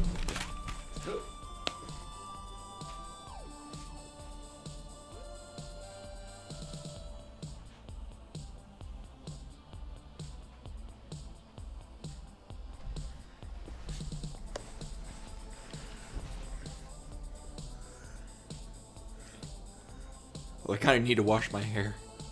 It's not that bad, though.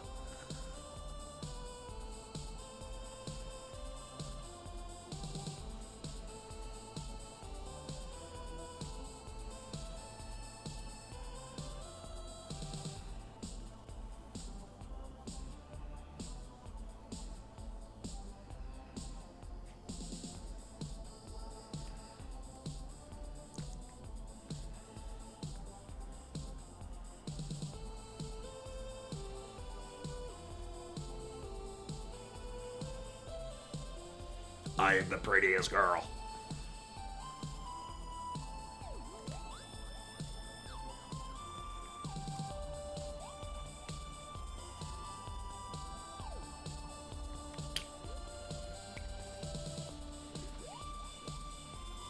So fancy. Alright, let's get through this boss.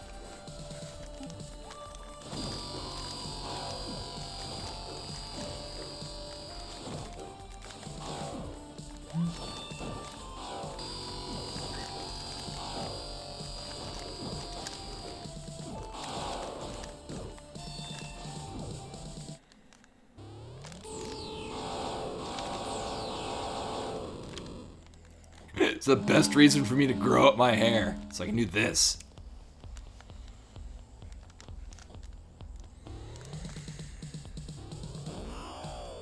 Yeah. No, I wouldn't tease her with treats.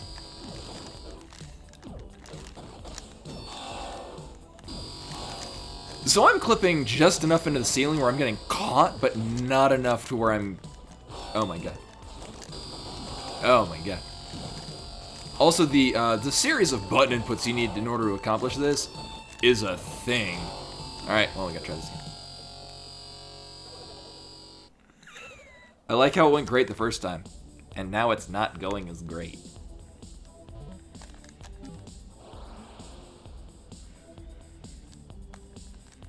Although, I guess teasing her with, I mean, she's in her cat bed right next to me.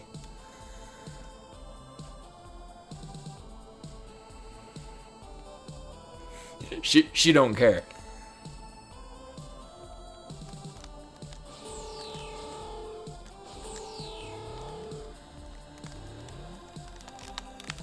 Whoops. Hopefully they'll get the one at the top.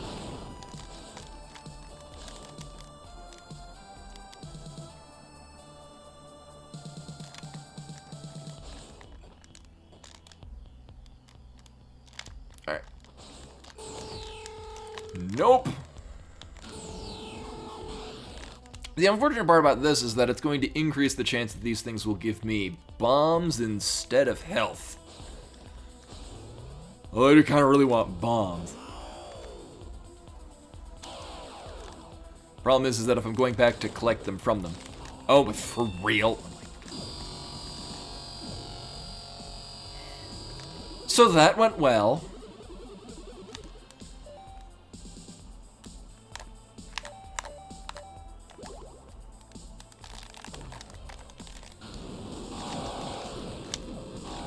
So these things, I really want to glitch them.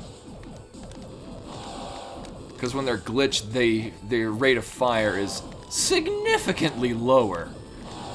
Yet still really fast anyway. Also, it just occurred to me. Yeah, it just occurred to me as well, Tan. Like, why have I not been using the Fat Beam for this? Of course, now it's a moot point. Actually, what I can do...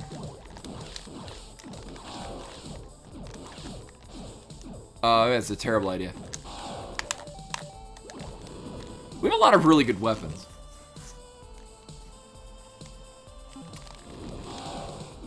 So what happens when they're... Yeah, the additional thing they do when they're glitched like this is if I were to move into another room, they would appear in the same spot in the other room. Desu, Desu. Nope. There we go. Which can clip them into a wall and you telefrag them.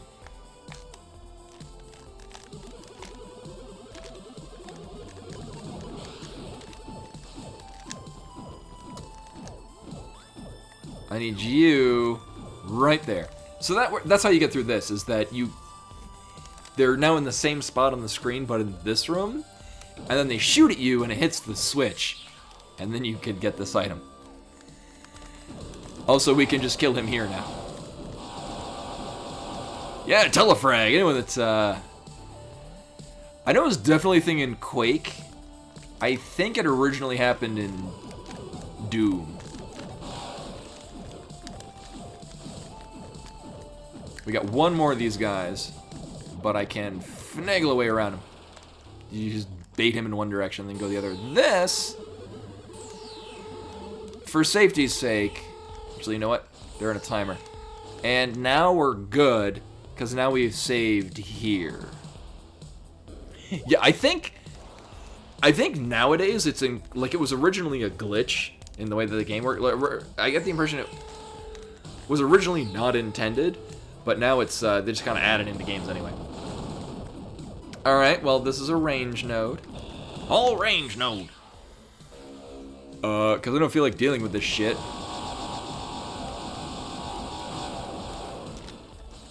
Yeah, I think it happened in Doom, but it didn't gain notoriety until Quake 2. Might have been in Quake, the original one. When I played the first Quake, I had a computer that wasn't good enough to handle Quake. So it played at, I don't know, I think half a frame a second, not even kidding. I don't even think I'm being hyperbolic. And I somehow played the entire goddamn thing. I remember launching a grenade, it would be like...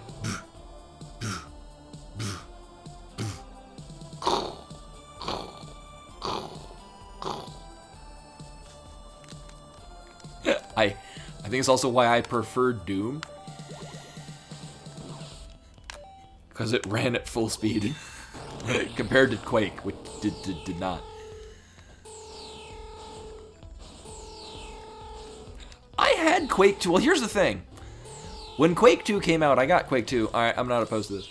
There's one other item left in this way.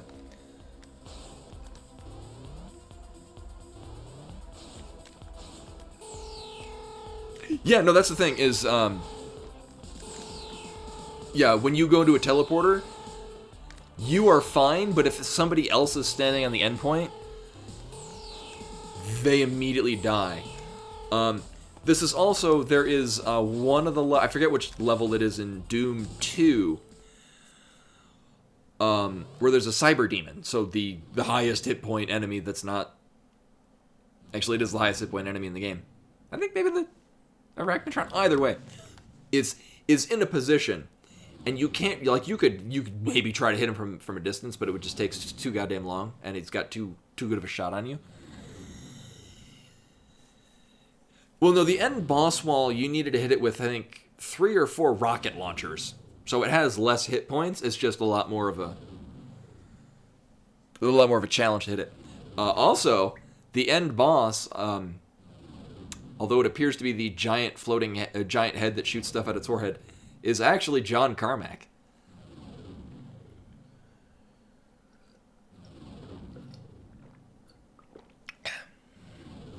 So if you IDSP into the head, is just John Carmack in there. Yes, yeah, and the words he says is a whoop, hello, how did you get here, silly Billy?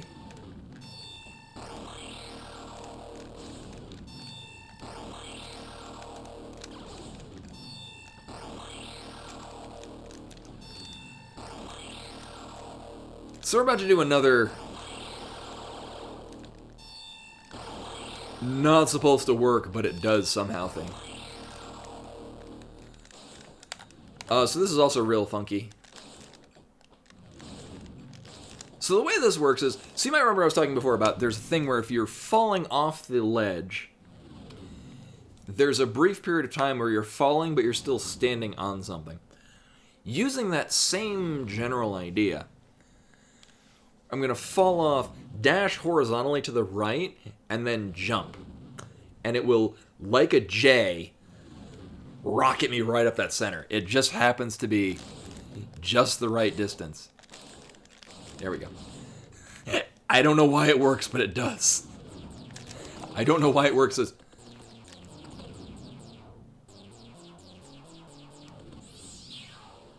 I hope I didn't fall all the way back down it. Hey, look, it's the passcode tool. This is fine. Okay, it actually is fine.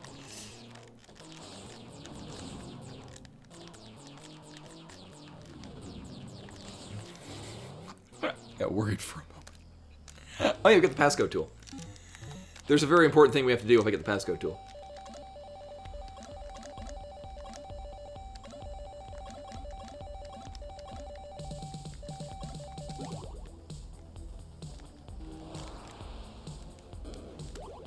Now we can be fancy in-game and out. So for those of you that are not familiar with the Justin Bailey code, in the original Metroid, you had to put in passcodes as save points. There was no save data. You would have to put in a passcode. But if you put your passcode in as Justin Bailey, and then the second row completely empty,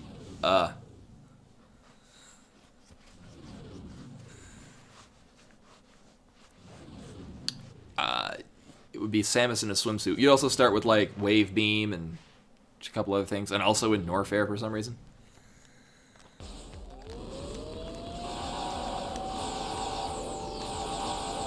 So this is the final boss. There's a way to cheese this, and I've never done it, and I need to practice it maybe at some point, probably.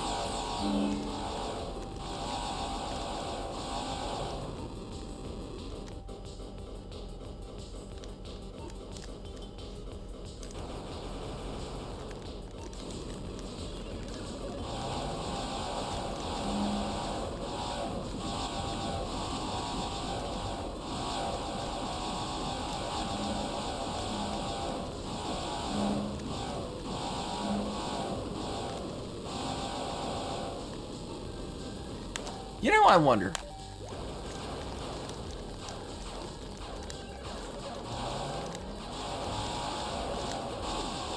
Tethered Charge does extremely solid damage if you have high uptime with its shot thing. I think at this point we're just not going through the robots. Yeah, actually, it's pretty good damage. The Tethered Charge is really good. It's just... it takes more effort.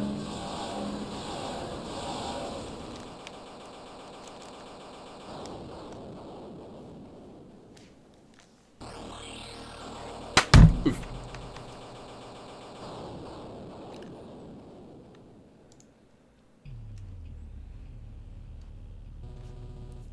I won.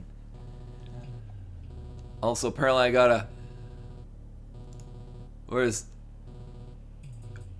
I got a thing where, like, somebody added me with their funds list. 2 new invites. Did I never accept you? Oh my god!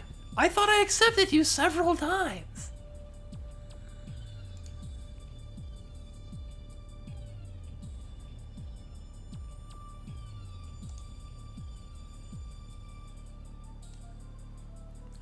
I know.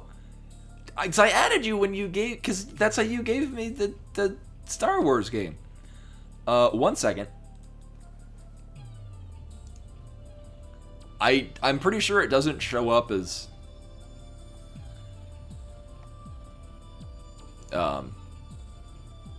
shows my... I'm pretty sure it will not show my credit card, but...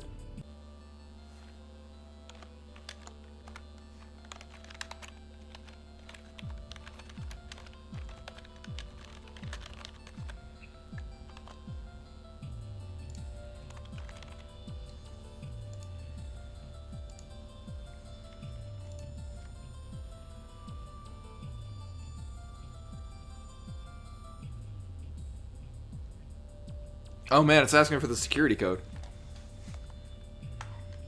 I gotta go. Actually, I think it's literally right here.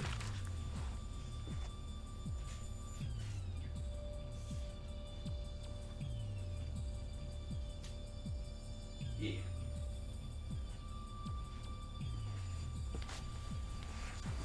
Okay.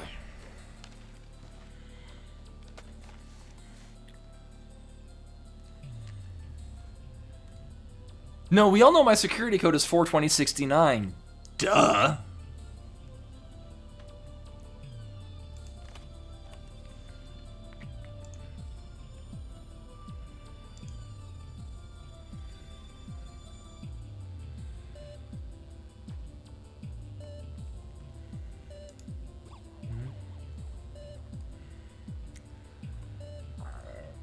Also, it showed the last 2 digits of my credit card, and then also requested the security code.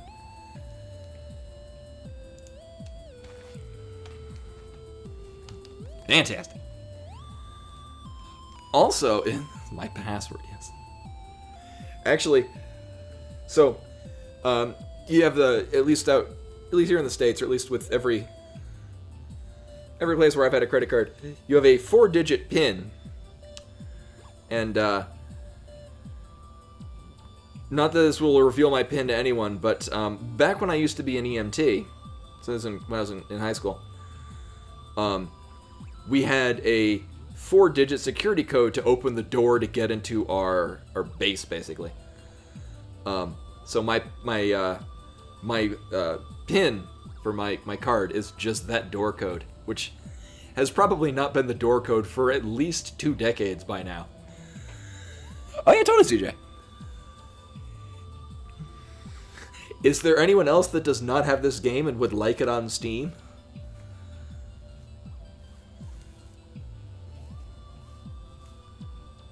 Do I pull out my hair? Taking off this... Yeah, this game is fantastic. That's why I'm...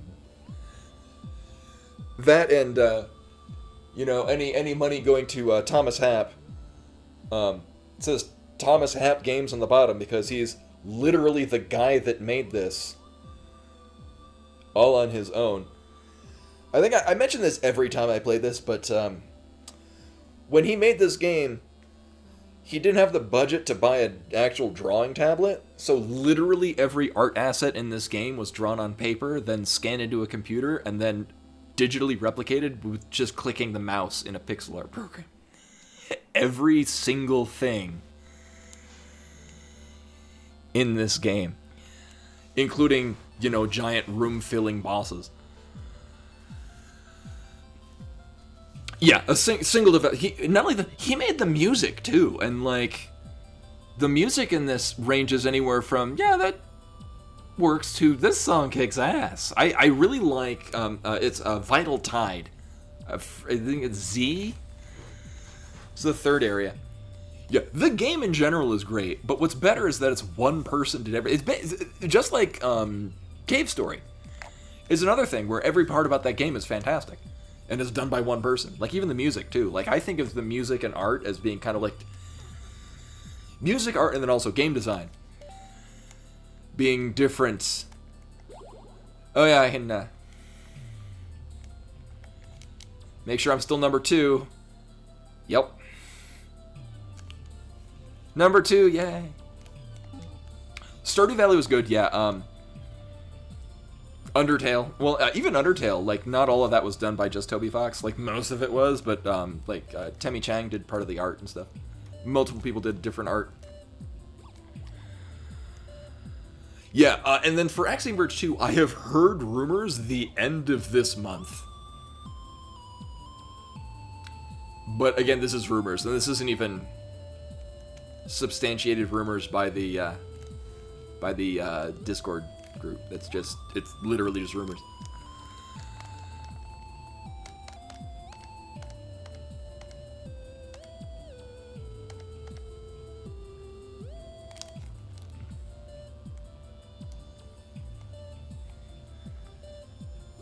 I'm gonna restart it because there's no sound, and that's not a weird thing in this end. It's the game sound. I think because I kept minimizing it. And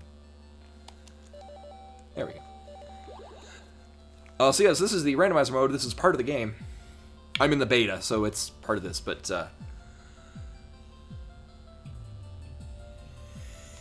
yeah, no, that just happens every now and again. For some reason, the sound channel drops out if I do things that... Yeah, the music was playing, but the actual, so, there's a that plays whenever I cycle this. It wasn't happening before. And I have learned, after trying to get things that mostly say seed... Oh.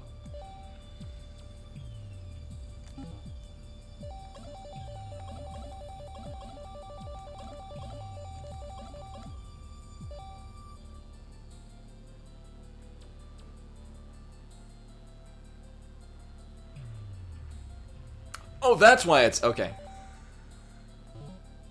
I was like, why is it not lined up? There we go.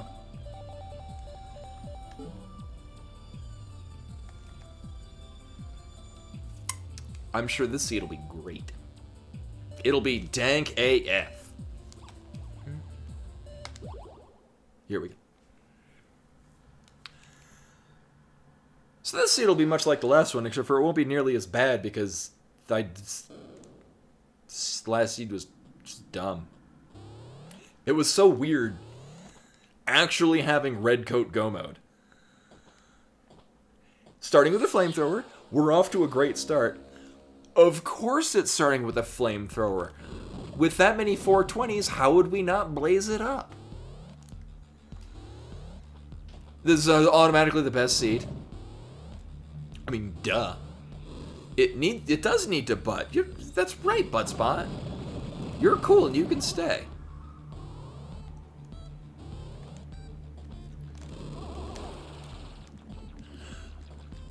It's so nice just ripping through enemies.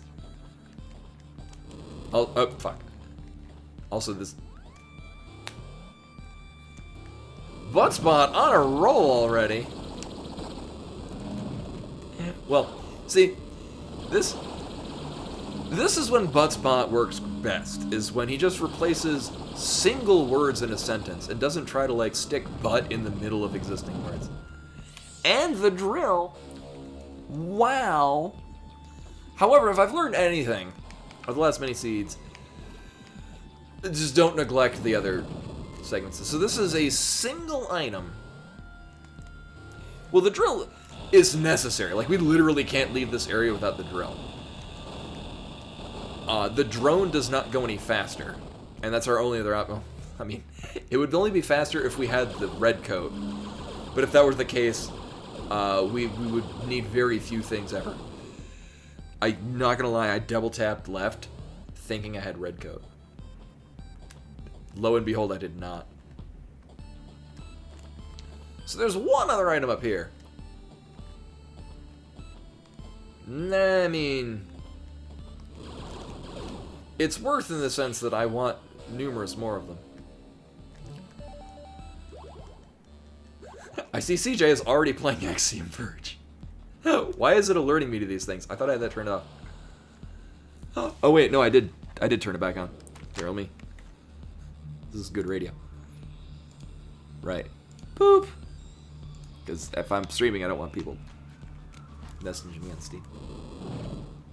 Yeah, I'm on online mode. I gotta change it.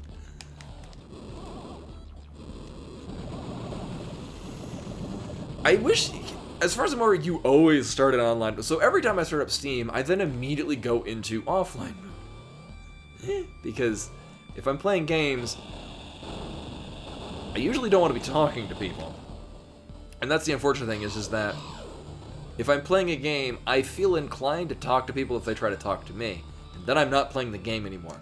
And it's not like I can play the game and then go back to the text. No, if there's a chat box open, I'm looking at that until I get a response.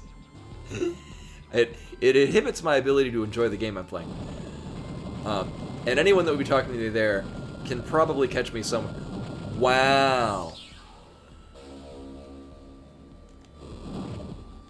Yeah, when you added me, I was listed as offline, but I went online later.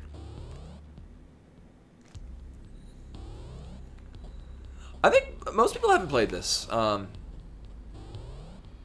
know CJ literally just started playing this.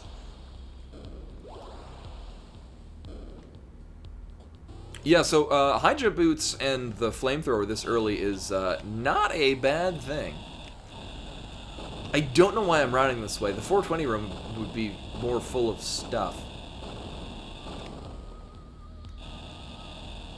We need a glitch item, though. Oh, hey, look, it's that thing I just said we needed. Isn't this what was here in the last seed? Oh, that's convenient. Butt Spot again on a roll. Oh, we're going to be going to the 420 room. It's just whether or not I'm going to go there now.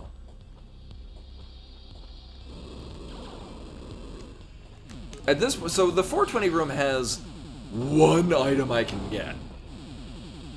And technically that's it. Anything else I could be getting out of the 420 room either requires items I don't have, or is just leading to a boss that I can otherwise circumvent by going around. Hello! Well, this seed is generally starting out really nice.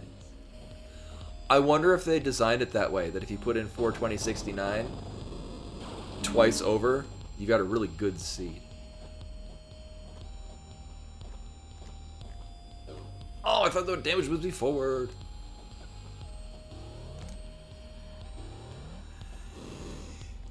Yeah, this is going really well, and I won't be going to the 420 room, ironically. This guy should give us health when he dies. So I'm below a threshold. Actually, I think this guy is always a health giver. I think it's guaranteed health. Either way. Get an item from... Oh, shit. Item from Elsa Nova. This is the other thing the 420 room would lead to. I mean... Sure. Doesn't really. I don't think that does anything to the flamethrower.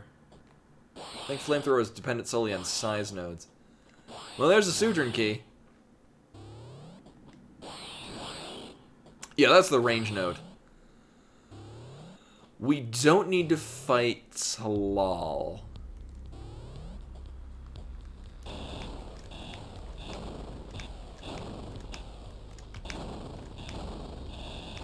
Do I have... Oh, this is me. This is fine.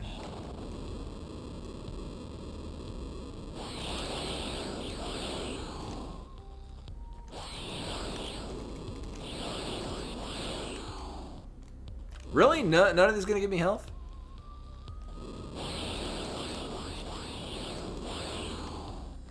Oh, that's cool. Not. This suit is black, not.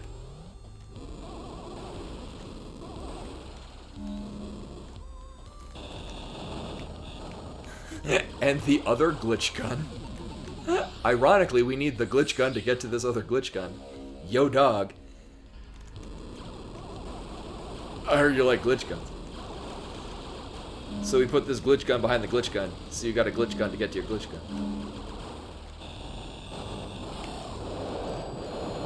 I did not know you could finagle in that way. I didn't think your jump cycle worked that. Okay. So now the 420 room has no additional items we can get, because I would need the grappling hook or the drone to get the other thing that this unlocks. Watch this be either the grappling hook or the drone. I mean, I'm not opposed to that. That's also still very helpful.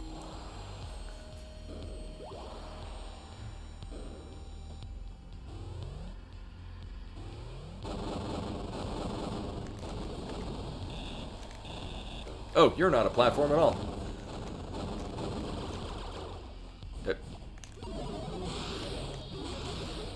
Very disappointed.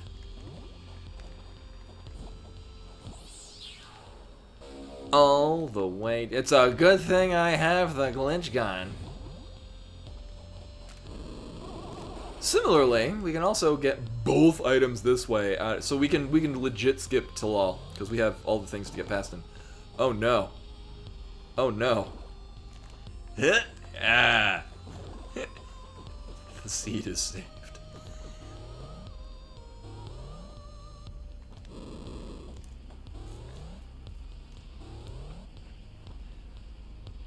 Oh, so that it's not a very good gun. Oh, fucking hell.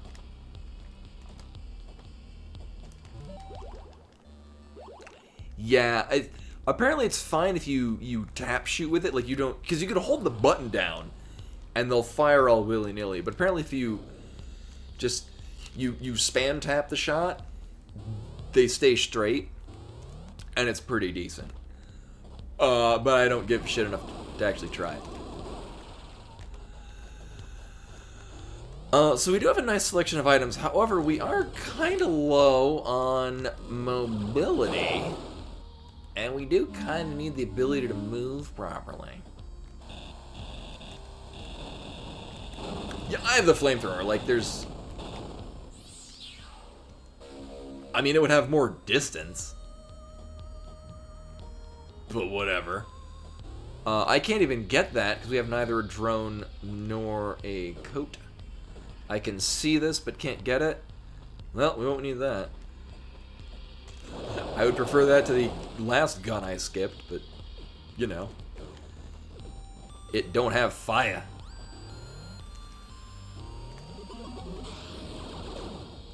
I could save.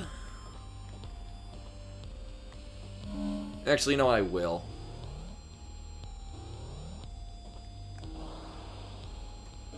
Yes, that is the best part about the syringe, is only if you're getting it in story mode.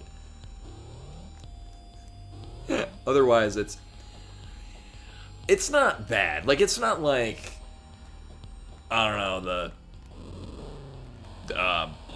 the Spalder in La Mulana, where, hey look, we're in go mode. Wait, no, I need the hook shot. Grappling hook. Wow, okay, so apparently, this is the best seed. King of seed.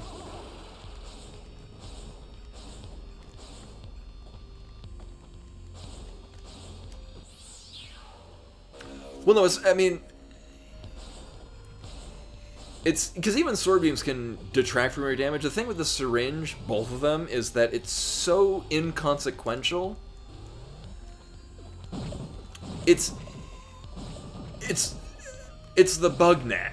Like, the amount of benefit it provides for you is so insignificant that you might as well not pick it up at all. It's not wasting time. It's just, if you can, you wouldn't go out of your way to get it.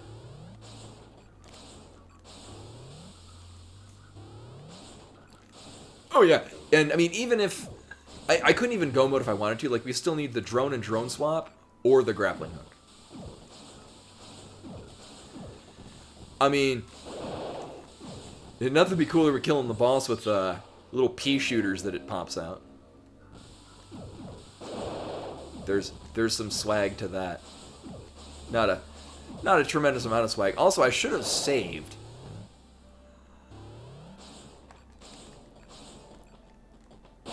Would cause a lot of time save, just... No, earlier we saw the Sudrin key, which is not the drone swap. However, the red coat negates anything you would need the Sudrin key for. So the Sudrin key is literally worthless at this point. Ironically, now that we have the red coat, it is in logic to pick up the Sudrin key, because we can get through the wall to get to it. However, because we have the red coat, we don't need the Sudrin key. Spiky thing I just got?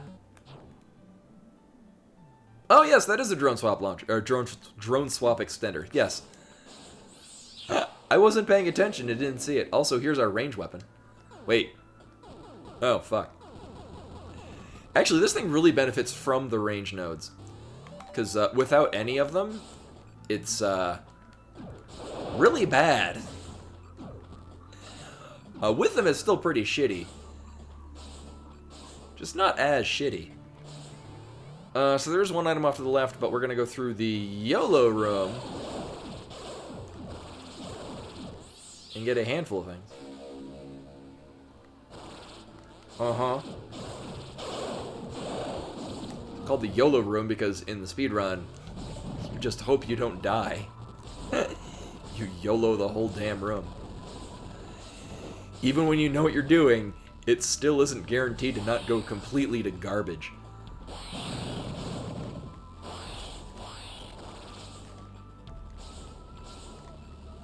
You know? Sure.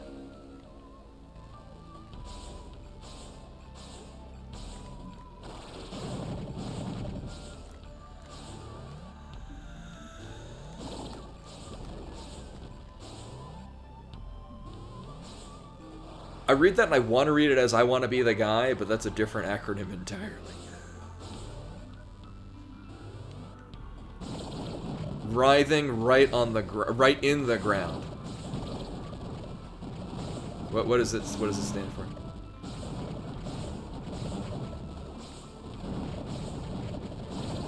Winning rando is the greatest. Oh, worst room in the game. Okay.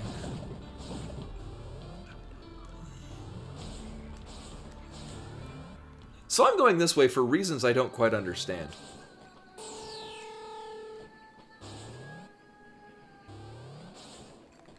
I have opted to go this direction. Here's the thing is, that's not the worst room in the game, because there are other rooms in the game that are much bigger later on in the speedrun, that can equally go completely to shit even when you know what you're doing.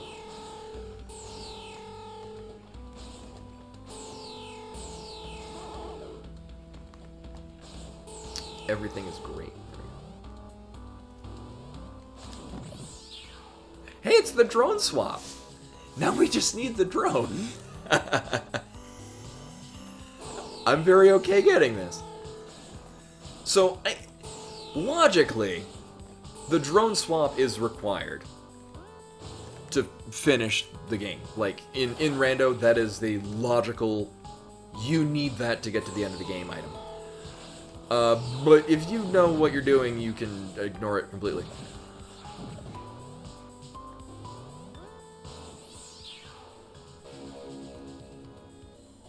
What's faster to do Phantoon Ridley? Really? Why is it faster to do Ridley before Kraid? You have to pass in front of Kraid's area to go to Ridley. It's not like you save. It's not like you would have to route it any differently.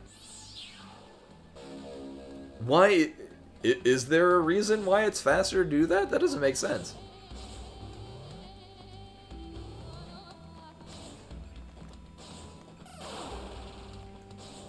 Did I?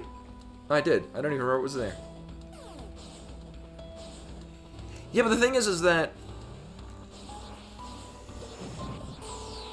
Yeah, it's true, they're both there and back, but the thing is that the distance to get to Kraid is so insignificant, and I would argue that having Varia saves time in that you're... I mean...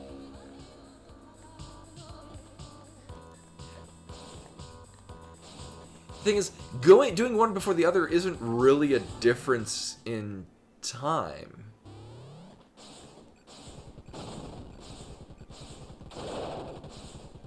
Huh.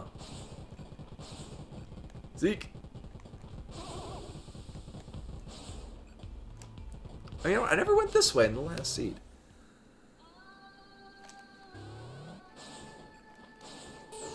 No, Gravity Suit doesn't block heated rooms.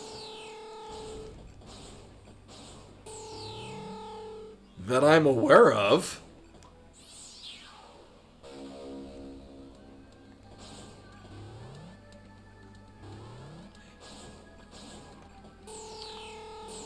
Granted, the only time that I've ever really done a lot of Norfair running with no Varia suit was in a no-boss mini-boss run, and then you have neither Gravity nor Varia. Because that's the thing that I really like in Varia Rando is that you can set it so that the Gravity suit does slightly mitigate heat damage, because it doesn't normally.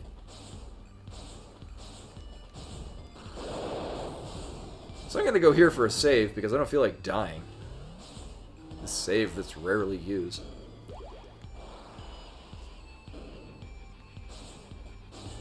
Yeah, I'm thinking it would be faster, but it seems to not, like, I'm trying to imagine it's not significantly. Granted, I've never tested this, nor do I feel the need to, because I don't ever need to do lower Norfair with no Varia suit ever again.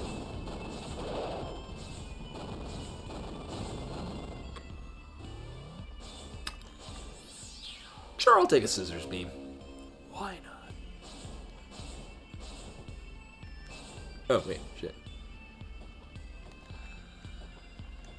I'm trying to remember. I know I've done no boss mini bosses. I actually don't remember if I've done reverse boss order. I think I have. Been a real long time.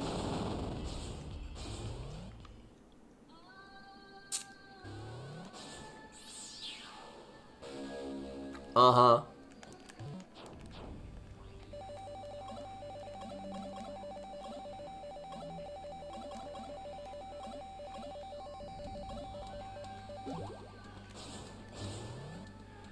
Oh, you go to bed, Len? I also feel tired, because, I'm drinking decaf.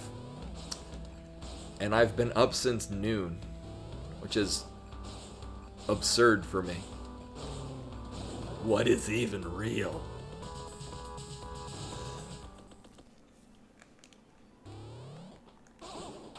And we are also still not in go mode because I am literally missing one of 2 possible items that we would need to actually get to the final area. Let alone,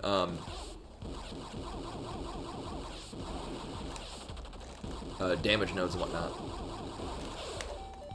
You know what, dude. Ugh.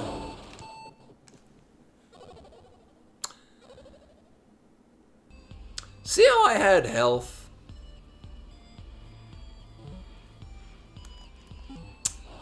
I think we have 2? It's weird. I usually track how many damage nodes we have depending on how many health nodes our drone has. We have 1.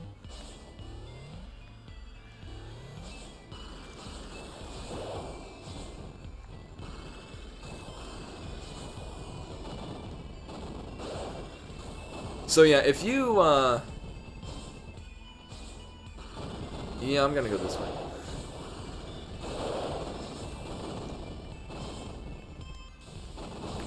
If you take lethal damage, but there's a health thing on the screen, you can still pick it up. You've died, but then it adds to your health. You're still dead.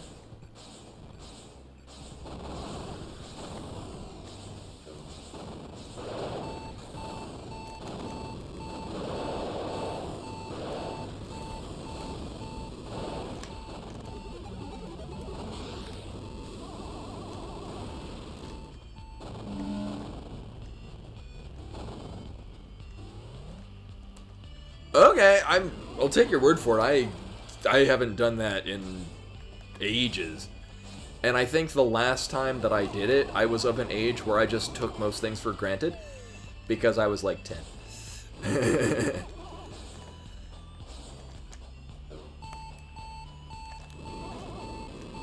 My controller weirded out for a moment there.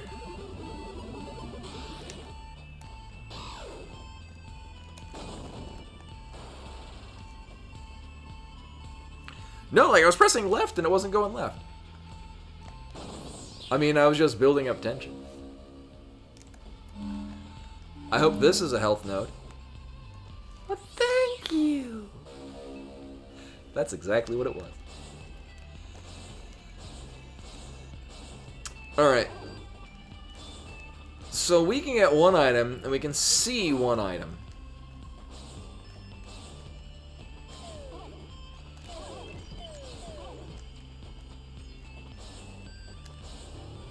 And then that's it.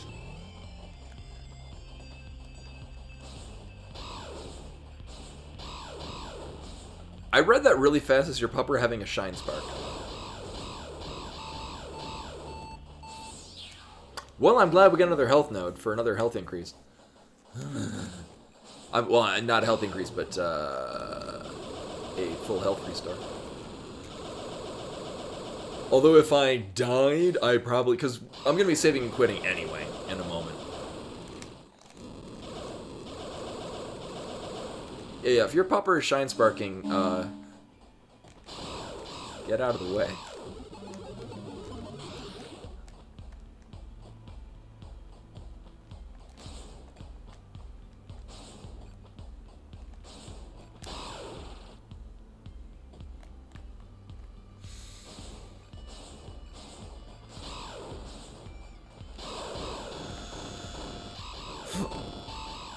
Oh, whatever.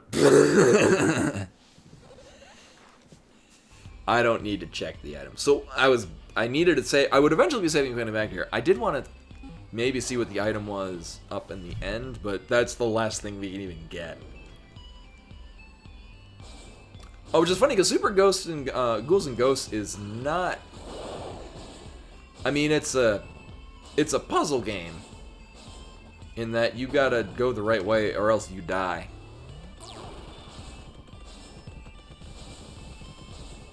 Yeah, you gotta play more, like, it's kind of like, my fallacy in playing the Sonic the Hedgehog games is that I wanted to play it like a Mario game. And it's not. You don't play it as a... Like, my mindset going into playing the Sonic games was not the way the Sonic games were designed. And I actually want to check this, because this is an item. So I think the best thing to do right now is go to Ukina.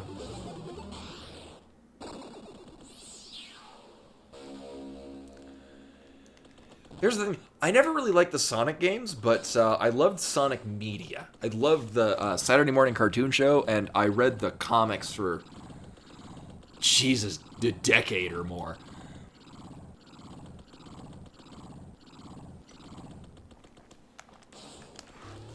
I had a thing for Tails.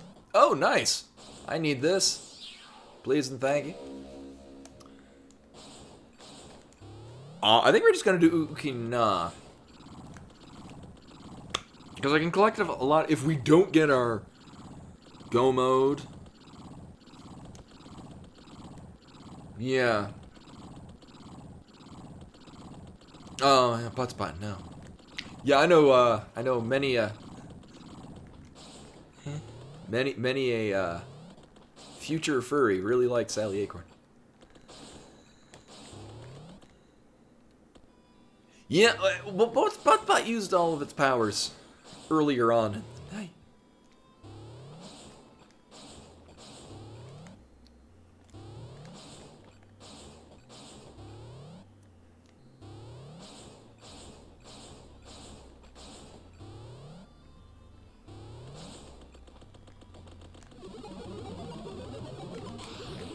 Yeah, we had our good run with Buttspot. Hello.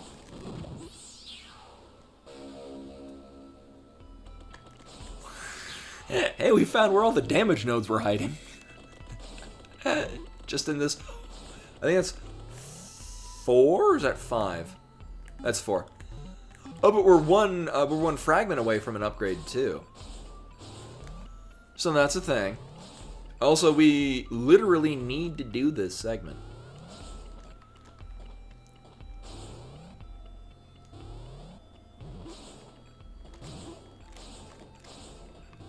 And the nice thing is that, unlike the last seed where I couldn't do these, I can. So there's a full damage upgrade. Nice. I like how it, you might have noticed the timer shifted down by a... Really? I beg your pardon. Screen UI took into account that the drone got an increase in health, although we don't have the drone.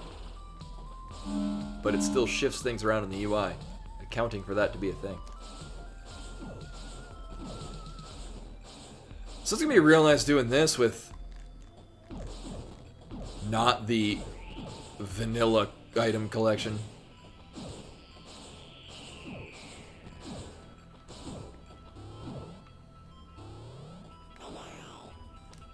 Oh no, the time tracker up the top left. Nailed it.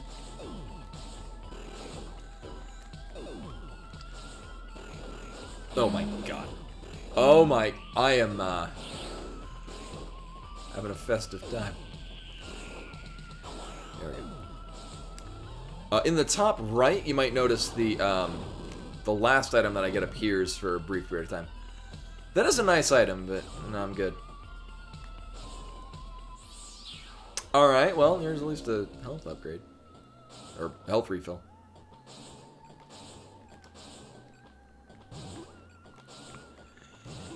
Yes, you can actually kill the faces on the wall. I just rarely do it because, not entirely worth.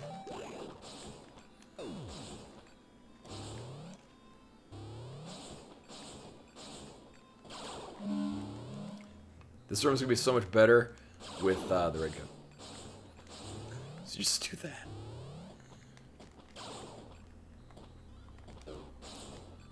My guy. There we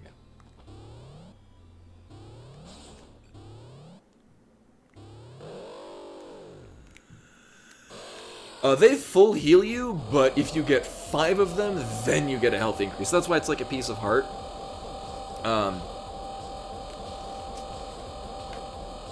You get 5 and then it adds to your health bar. But if just picking them up does give you a full health refill. Unlike Link to the Past, where you only get the full health refill if you get all 4 pieces of heart.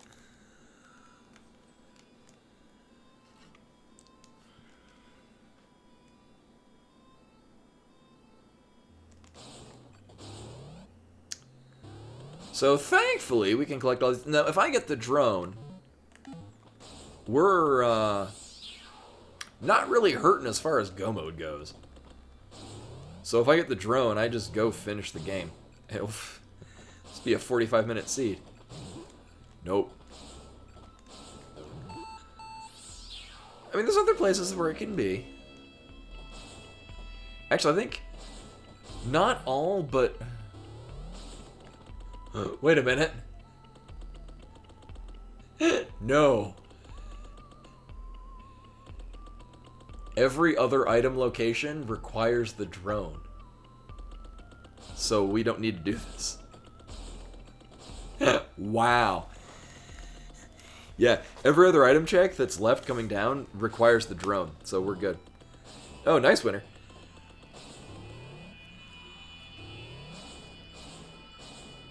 Ooh, nice rash bar. You'll just need to perpetually highlight text to maintain optimal channel points. Or well, if you're at 69k, you can get to 420 as well. I think I can get this.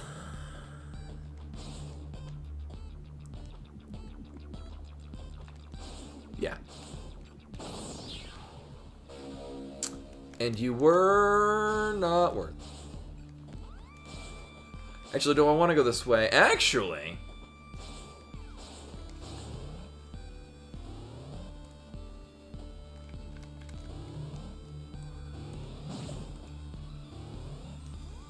I do have this one.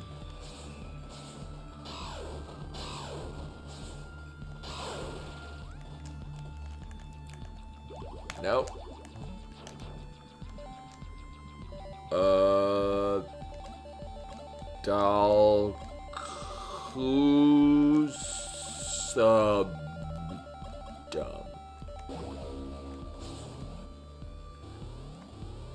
Well, it was worth checking. We were here. I think logically could have been the thing I want to move things around. Boop. Not the hyenas. That means Scar will come with them. Actually, I need to get the good Lion King on like some form of media. I did recently, I got Nausicaa in the Valley of the Wind and Princess Mononoke on Blu-ray. Because I found them on both. Both of them were at a Target.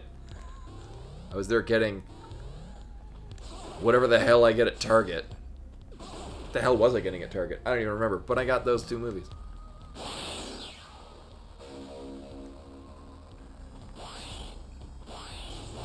Yeah, I haven't watched them yet. Because I remember...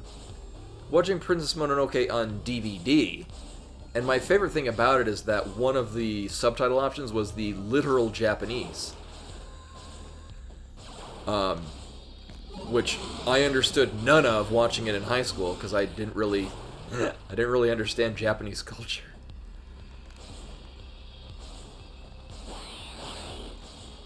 But now I do, and would probably find a great deal of interest in it.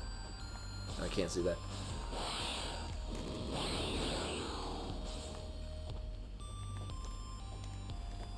This is doable, right? I think this is doable. Oh, it's highly doable.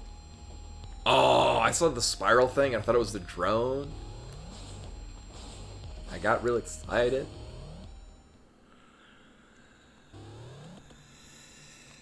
So left in that room we have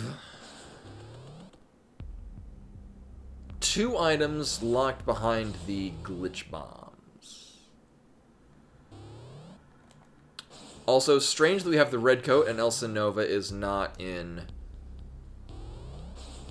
her final form. I also think we can do this now. Not this part. Obviously, I can do this. But, I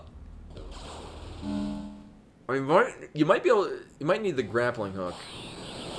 Or the drone and drone swap. Oh, no, you can get up there.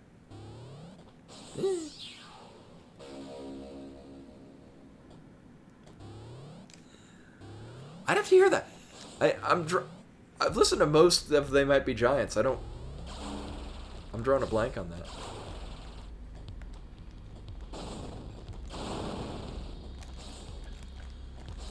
Oh, what the hell am I doing? I just do this way.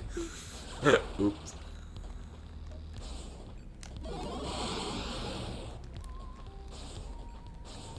Yeah, it's so weird. Most things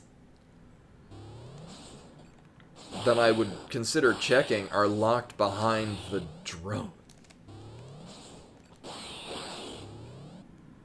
Oh, hey, Sprillis. Welcome, welcome. I'm doing randos. This has been a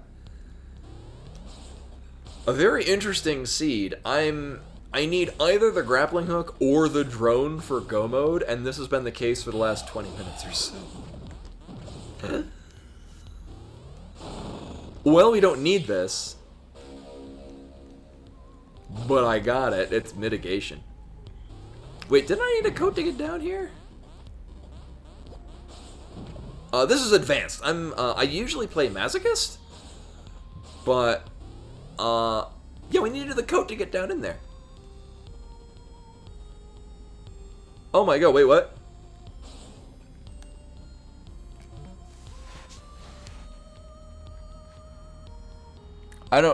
I can't even see what they said, but with links, well, it's a 5-second timeout. If either one of you, I'm gonna guess they were bots, but if either one of you were not actually bots, please let me know and we can allow you to, say the things. Oh, welcome. Yeah, so I usually been Masochist, okay, I didn't, yeah, they were probably saying they want to become famous.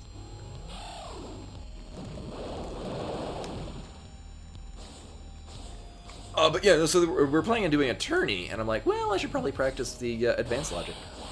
So this seed, as you can see on the bottom, was started as a joke, but actually panned out pretty well.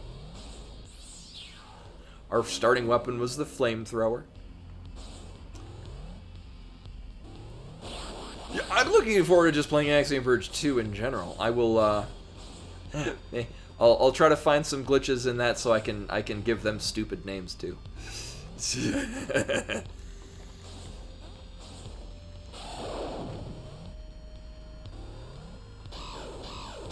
I feel so, I used to have a world record in this, but I've gotten really rusty.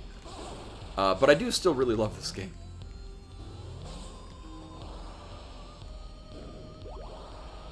Yeah, I heard rumors that it'd be at the end of this month.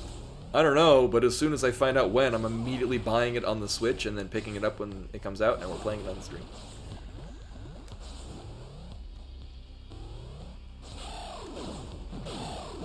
Oh, there's this one. So I'm basically just routing through here to get all the things that I didn't the first time. Because it's probably going to be like Glass Seed. Oh, hey, look, Gordon, go mode. Wow.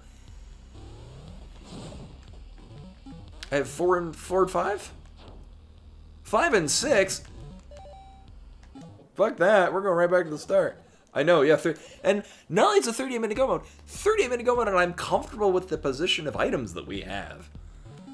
Like, it's not a shitty go mode like last one, where I'm just like, well, I guess I better hope I do Sentinel skip this time. And then I had to do it again because I died after doing Sentinel skip. Also, you know, I never did get these items up here. Oh no. Well, it can't be required.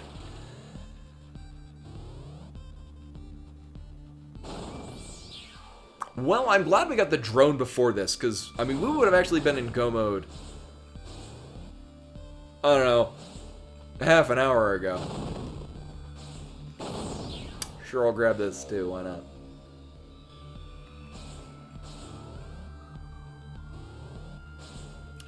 Yeah, so if in the hands of somebody that can pull off glitches and whatnot, this would be like a...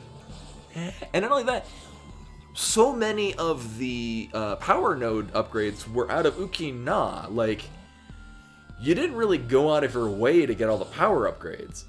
you could still get pretty decent ones just by going courses of where you have to go anyway. Oh, yeah, me too. You can you can sort of get to it if you've got, like, the drone you could launch up and... Yeah, so, this meme seed is, Totes Jet.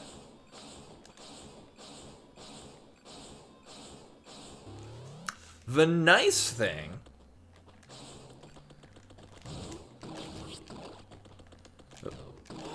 Oh my god.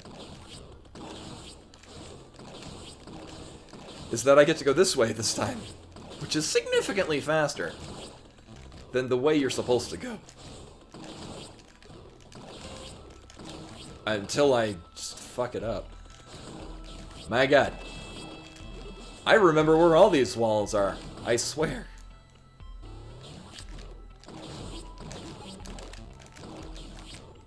See, this is, I used to speedrun this, but all the speedrun motion tech is, kind of rusty. You know what? Fuck it, I got the grappling hook. I'll still go this way. Why not? I'm cool. I think it's probably faster, come to think of it.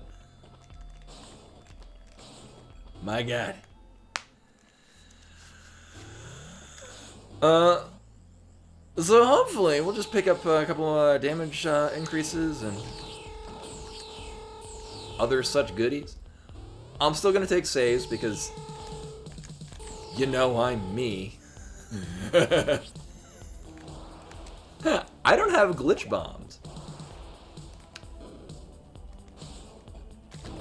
This is gonna be a thing. At least in this room.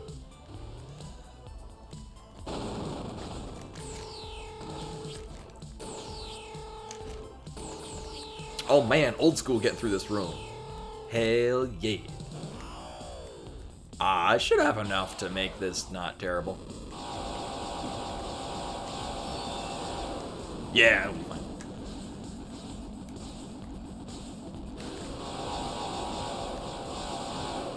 I remember testing this, and I'm not sure how accurate I was with it, but Sentinel's hitbox actually appears slightly before it visibly appears on screen.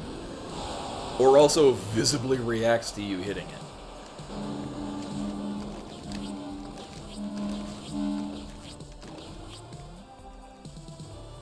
I remember testing that at one point, and I think that's how it turned out. Is it?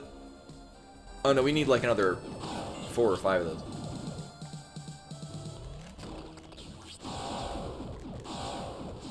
See if this is worth it. Ooh, it kind of is.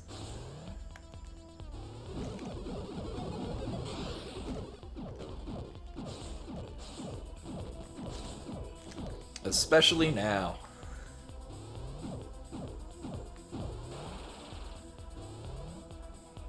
Uh-huh.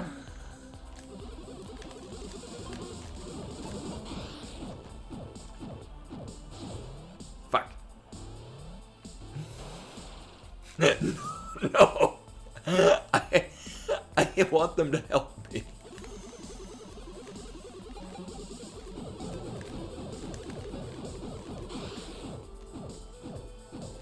Robots, please.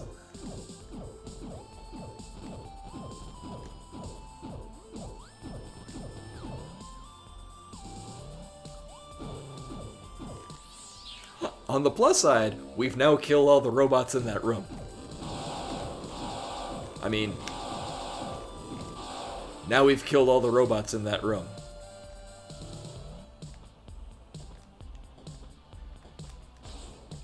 Although I still read that in the X-Men Arcade Magneto voice. Welcome to die! I even did it in the wrong tone. To die! There we go. I'm a rare passion.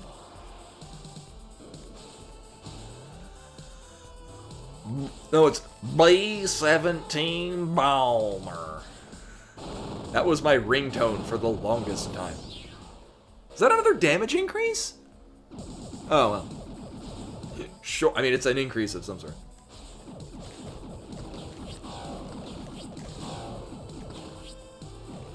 It was my, whenever I got a text message, because that's all I did in college, it was that clip.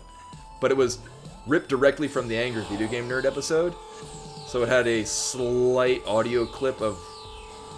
Oh, it's cute. It killed it.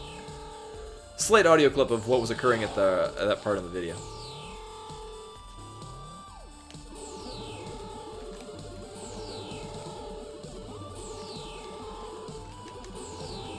Oh, I didn't mean to come this way, and it's a waste of time. Whatever. I'm here now, so I'm committed.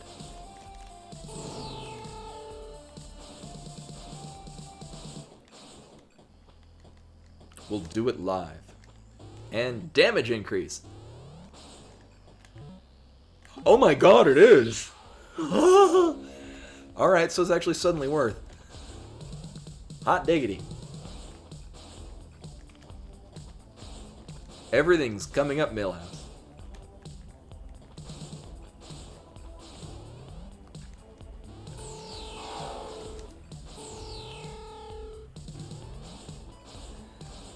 Sadly, I won't be picking up Kilver.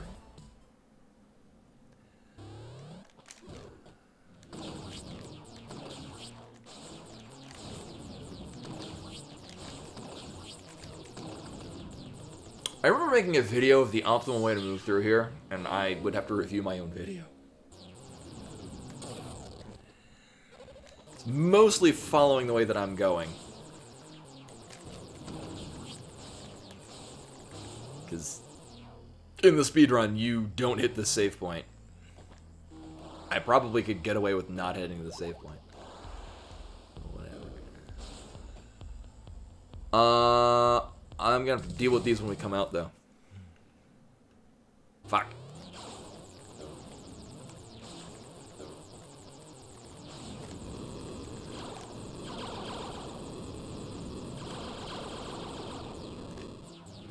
Really?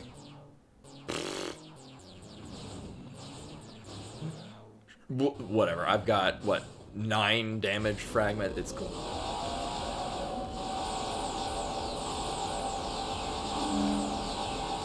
See, everything's great! And actually, come to think of it, I didn't skip that much of this game, either. Like, I still did a lot of checks. But we just didn't need to do a lot of one-off. I didn't need to go into Eden, which thankfully is also the case in most randoms.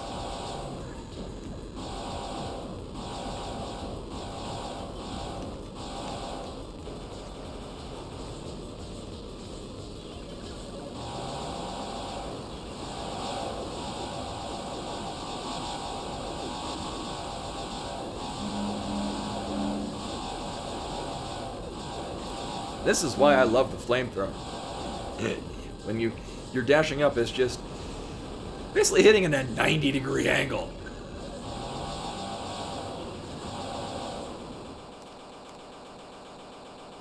That is a Thetos is in the tank and is identifies as male. So that was a really good seed. And remember, 42069, 42069. Pretty good seed. 69, 420, oh, we'll have to. At this point. Also, I'm sad our items weren't at 42.0%.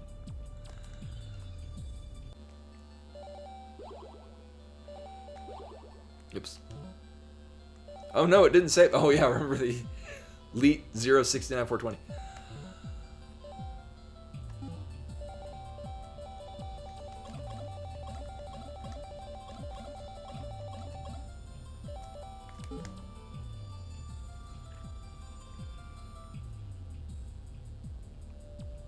Yeah, I would recommend playing this with a controller if for no other reason. There are some specific weapons that also make use of the analog stick as a radial form of attack. Also, the right analog stick is your hot menu for weapons. Well, this hasn't really been memey. It's at least 42069 twice over was a really good seed. now we're going to find that this is the opposite, and it's actually, so the first seed tonight was, I would say, a bad seed, because our go mode item was the red coat in an area that I wasn't entirely sure if was feasible to get.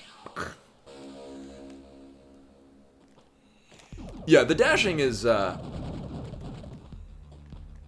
thankfully in the speedrun, there's really only like 1 or 2 segments where the dashing really feels gross. That's the initial run into Eden, and then right after you get the Sudrin key and you're running into the Green Hell area. There's a lengthy hallway where it's just straight, you just dash input as much as you can.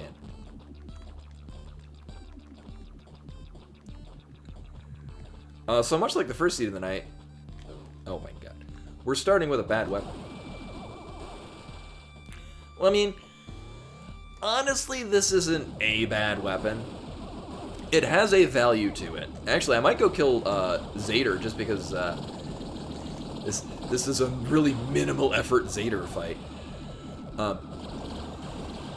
The saving grace of this weapon is that the shots, even at 0 damage upgrades, still hit reasonably solid. Like, its damage output is not that bad, even at low damage collection. It's just irritating when it's aiming towards a thing you didn't want it to be aiming toward. Yeah, although the advantage is that this at least is making an effort to hit a target, as opposed to the aggregator, which seems to do the opposite. Oh, well, that upgraded immediately. Hey, Gino. You made it just in time for the 3rd seed of the night. The one before this was seed number 42069, 42069. It was actually really good. It was probably one of, if not the fastest seeds I'd run.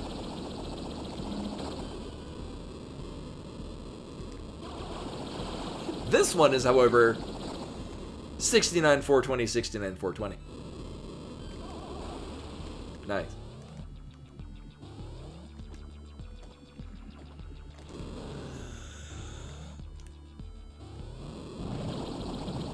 Yeah, then 69, 420, 420, 69, yeah. Well, I mean, obviously. What? Was there any question?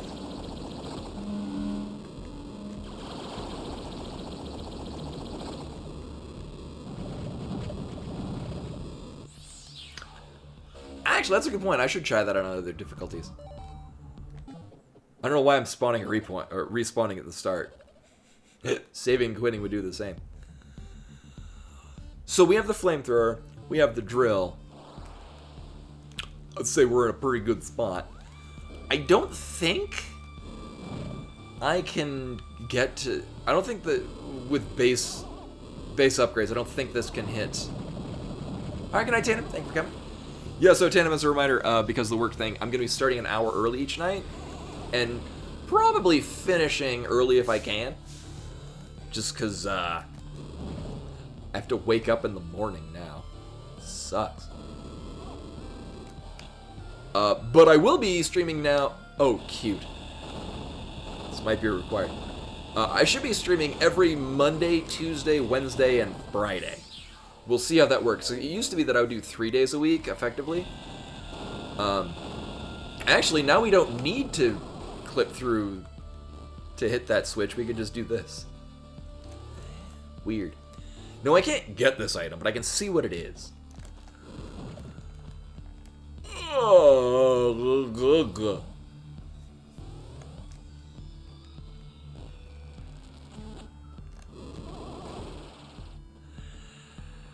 I'd say that's actually worth fighting Talal over, or Zader over. Because it's a very easy fight, and, I mean, it's a full damage node. I actually think this might do more damage than the flamethrower with what we got. Plus, it'll just aim towards it.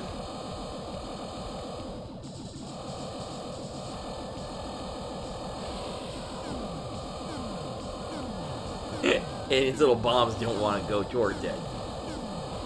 Look at him try.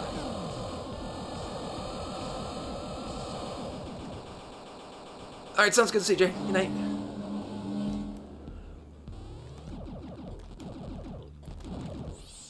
So I'm very okay getting this. Because it means we'll drill faster, which is always a good thing. Plus, we do more damage. So in the base game, the item right here is a damage upgrade, and it's placed in such a position so that you just got your drill. You drill through the first blocks, find it's really slow, then you pick up that damage upgrade in that little tunnel there, and then realize that upgrades the speed of the drill. Oh, you got real far. I mean, you might be spoiled because I kind of vaguely show where things are, but as I can attest to, this game is still great even if you know where the hell you go at any given time. Oop. I can't get this, but I can see what it is. Okay. I mean, it's only a fragment.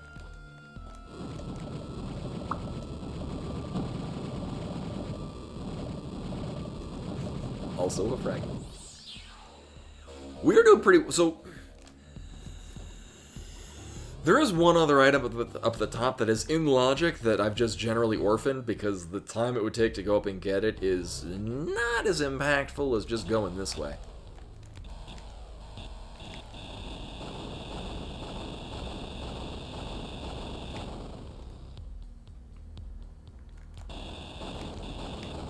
Uh-huh.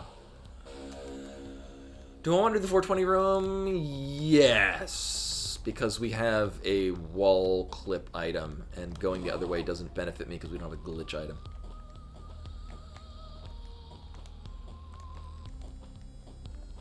That boss, like, if you don't cheese that boss, he's not easy at all. Actually, most bosses in this game are not easy at all if you don't know the dumb, cheesy method to kill them.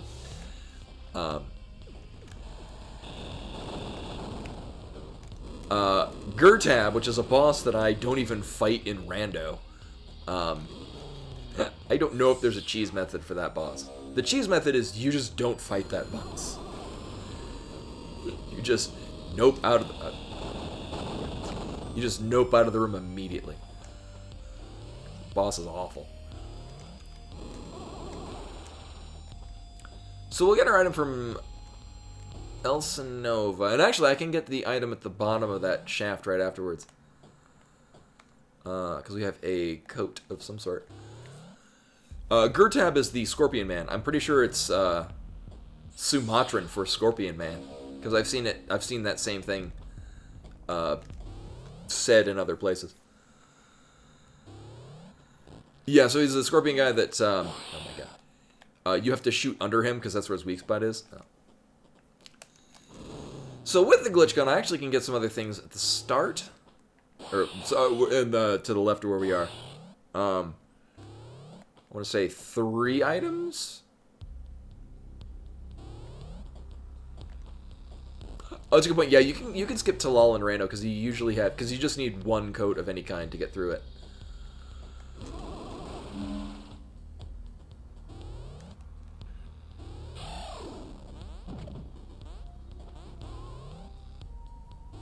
Oh.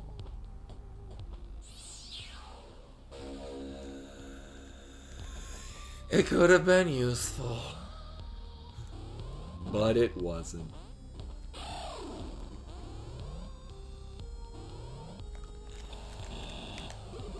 had to check. The way that those are positioned looks like there should be a thing there, and even though I know it is not, I'm like, can you like break them?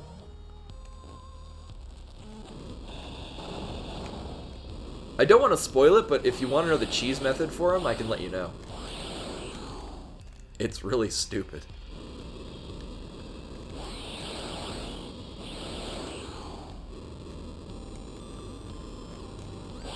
Hey, not gonna lie, I can't remember a time where I've legitimately fought that boss, because even in rando, if I get 0 health upgrades, you can still... I basically... So, I did the original routing of the hard mode any % speedrun. Well, I wouldn't say the first one that ran the hard mode any percent speed run, but I'm pretty sure I'm the first one that recorded it and did the either way. You just do the hard mode method for doing that, because in hard mode, even though you have the health upgrade, he hits you a lot harder.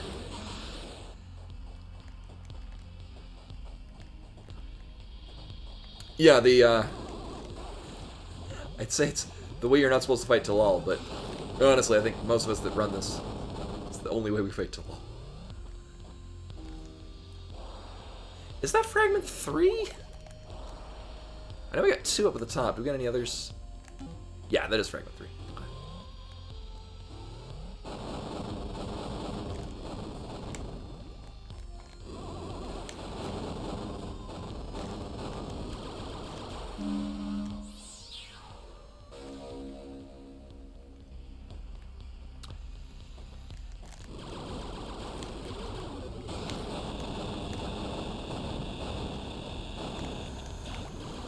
I think I can get the one item here, but we can't actually get the one behind Salal. I know I literally just did this. Oh my. Wow, okay. Did I? Oh, yeah, this isn't Metroid. It's not going to show me where my last save point was. But I did go in that room, so. I mean, we're basically go mode. And the high jump boots.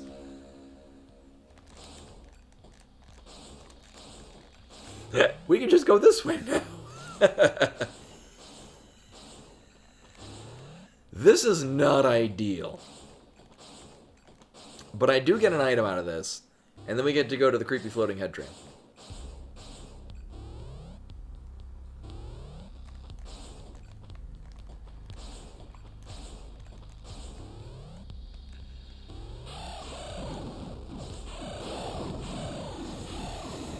Actually, with this setup, I want to go do Ukina right now. What's dumb is if we get the grappling hook, I'm actually in go mode. I mean, I'll want several other, damage upgrades and shit, but, go mode. I mean, we could go fight Uruku. I only have 1 damage, though.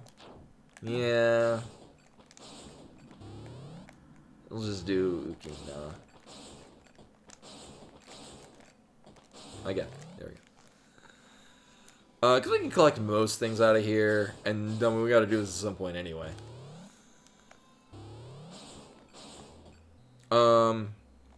And actually, without the drone, I don't need to check the items to the left, because we're gonna be coming down this way. I know, Redcoat was in an area that I wasn't sure if I could get to without the high jump boots. The funny thing is that the high jump boots are right behind it. I mean, I guess logically you're supposed to go kill Talal, get the high jump boots, and then go get the red coat, but eh.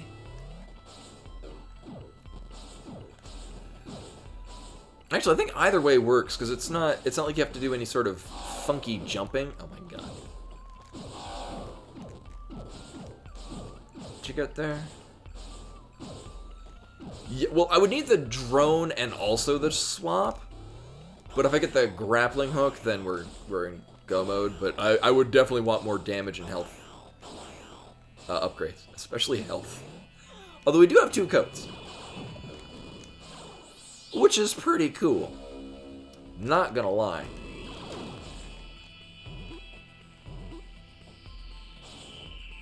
Oh, that is a fun weapon, though. Oh my god. My god. My god. There we go.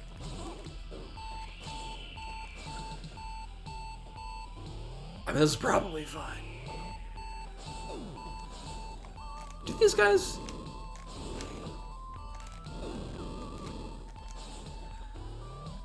I worry I'm gonna have not enough... Here, I can do this. These guys will give health. Eventually. There we go.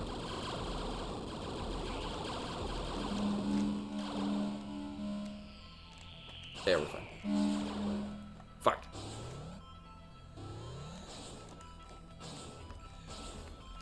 Yeah, I could drill him, kill him with the drill, but the thing is with the flamethrower, I can just sit down at the bottom and they run into the hitbox for me. They're real pals like that.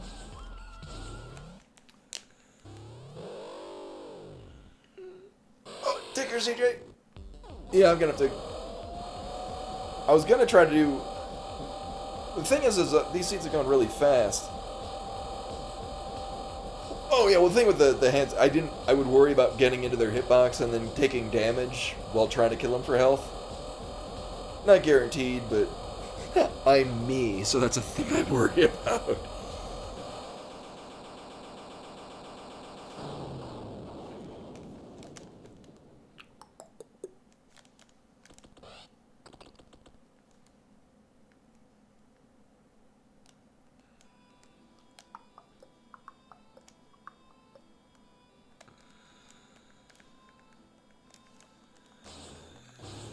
So we are still absent an item for Go Mode.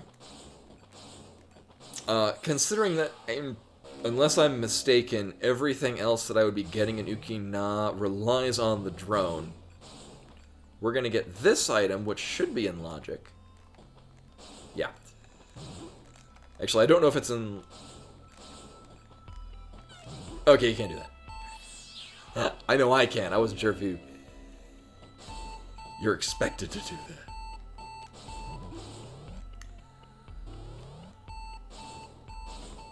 And then we get 2 items out of here.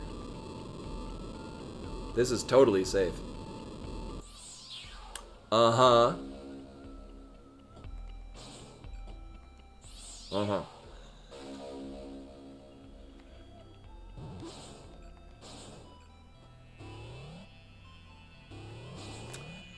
So I'm gonna go this way.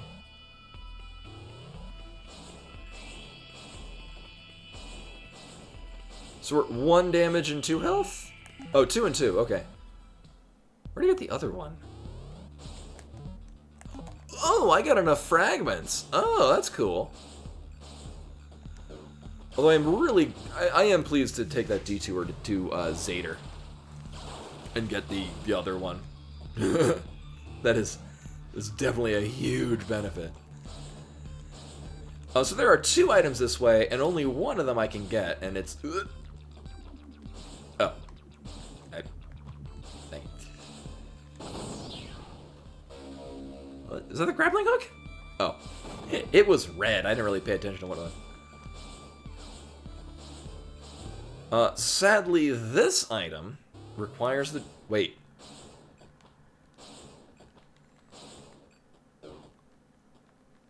Oh, okay.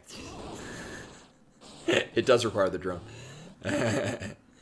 Why can't Axiom crawl?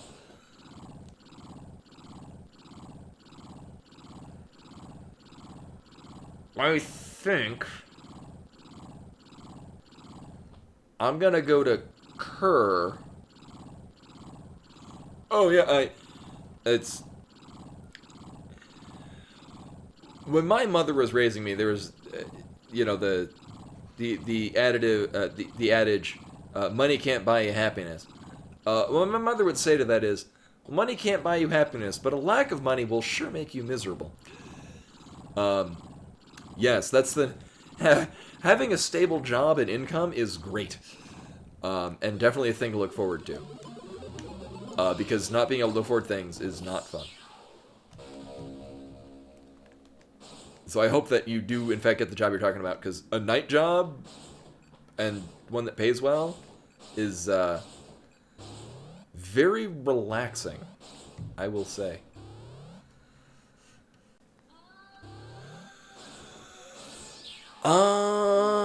Actually...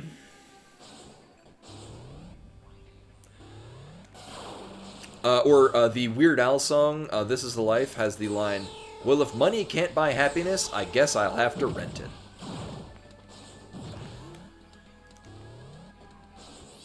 Which is also not untrue. I don't think we had any size nodes in the last seed. It's very strange. Hey, it's the drone! I'm kind of sad to get this. Because this opens up a ton of what are now one-off locations. Although, thankfully, one of them is literally right here.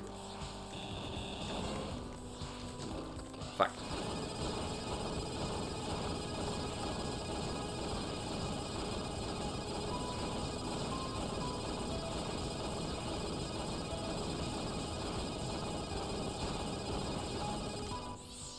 Mm-hmm.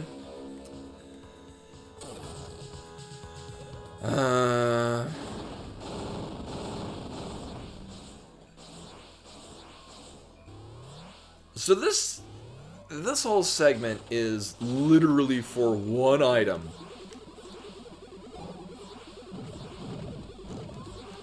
And is pretty god-awful.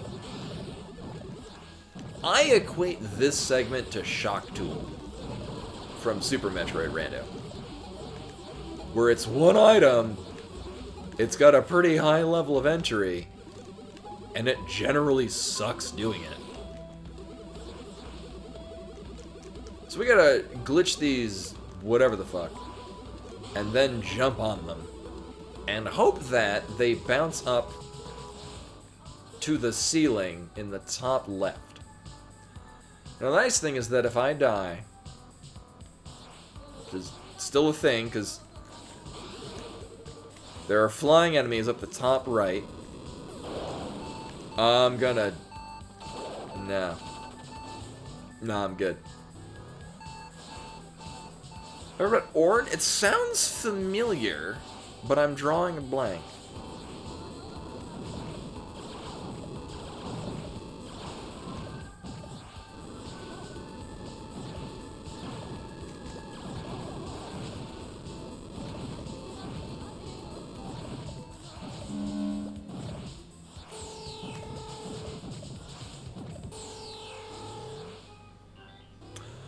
Yeah, here, I just have to permit you, otherwise,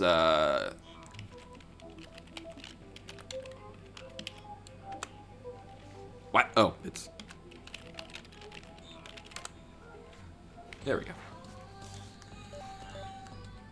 go. Gino Bunning. Oh, thank you, yeah, thank you, Reshbar. There's a number on your name, too.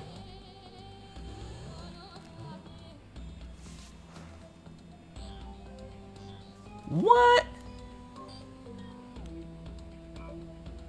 Oh, it didn't... Yeah, it didn't acknowledge it. Yeah, no, it didn't... Here, try it again, Rashbar. They might have a time limit on how permits can be done.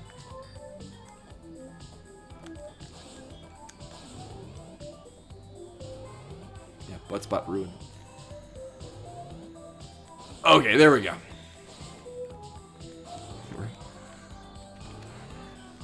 Is that RIT is in the Rochester Institute of Technology?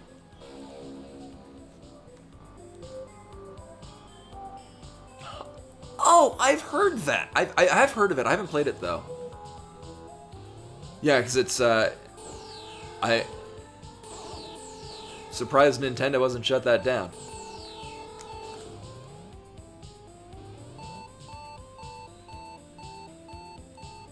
Rochester Institute... The Rochester Institute of Technology is my stepfather's alma mater. Although he didn't finish, but he did go there for, like, I think 2 or 3 years. He was majoring in photography, and then got into these hot new things called computers, and then just self-taught himself computers, and then worked as an IT specialist for Aetna Insurance for, like, 40 years. Yeah, I think about 40 years. Oh, yeah, yeah, a night job is not guaranteed. Oh, hey, it's Go mode. So this is the drone swap. It's what we need to legitimately Go mode. How much damage and health do I have? Ooh.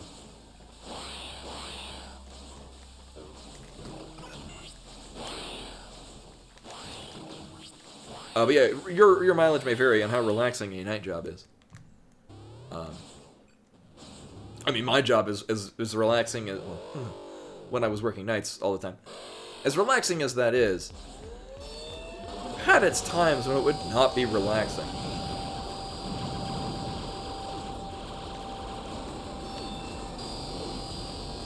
Stop dashing all over the damn place. So although I can get all these items without killing this guy, I do still need to kill him to get out. I mean, I could get the items and then, like, save and quit out or whatever. Yeah, it also depends on where you are.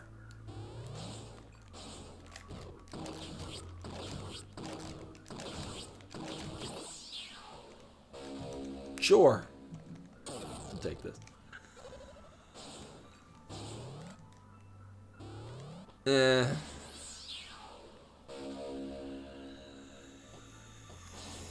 So although it's perfectly doable with the items we presently have, it wouldn't be very comfortable. In the least.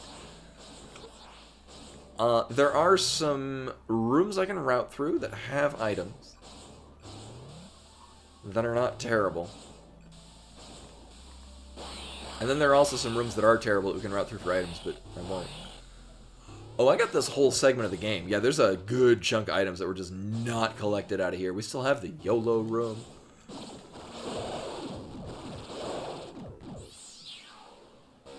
Yeah, I mean, there is the advantage, though, that we do have 2 coats. So at least, you know, we're basically on blue mail. Oops. 1 item, nice. This 1 item here, leading to 2 items over here. Is there anything else I want to go this way for? No. Right, I looked through the floor item and it wasn't.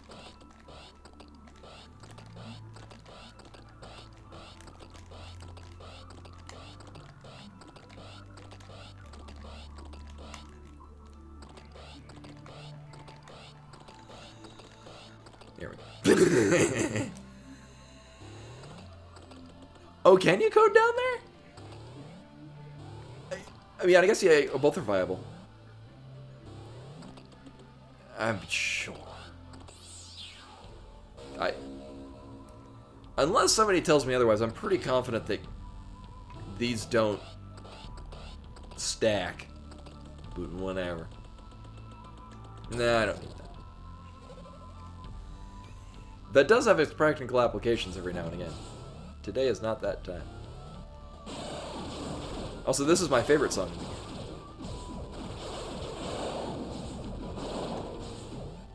Is this Area Z? Yeah.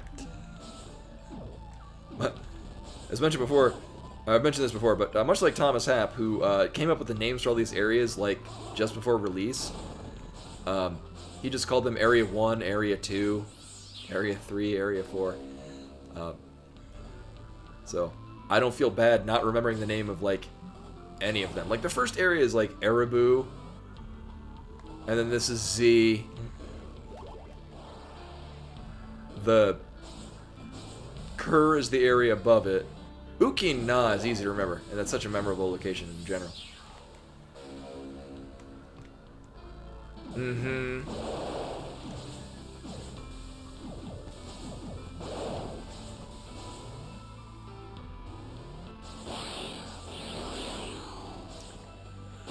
Oh, yeah, because I got the red coat. Cute. Interesting. So this is another thing. Had I routed this differently, I would be go-moding with the grappling hook. I don't know, I'm pretty sure I would have also run into the drone and swap on the path I would go anyway, because I'd still be looking for damage upgrades and health upgrades. Absu, yeah, so this is Absu.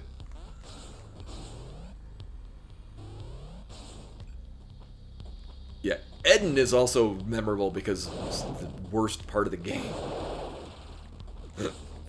Fucking flying enemies. But thankfully, because I love the Verge. So this is a really fun weapon that we don't get to use all that often. But it's a great weapon. It's so ridiculous, I love it. It's especially great if you get a lot of like the size nodes and range nodes. What are you? Oh, you're the field disruptor.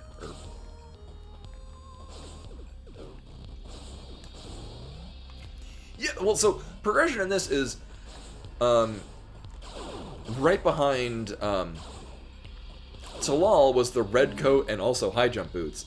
And as soon as I got the high jump boots, I immediately routed north and then did Uking Na. So I never came down to this area. Ooh, there's an upgrade actually.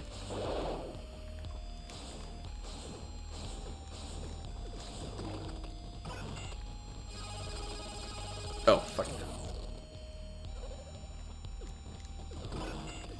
Oh yeah, the shot, the Kilver. That is a fan favorite, mostly because in the speedrun, those are your three weapons. Is the Axiom Disruptor, the initial one, the Nova, which you use all of twice and then never again, and the Kilver, which is that one.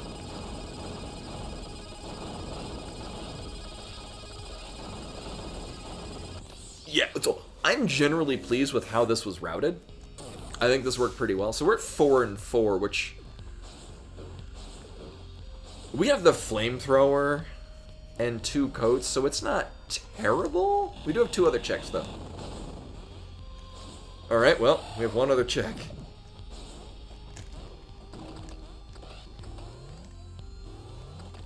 Nice.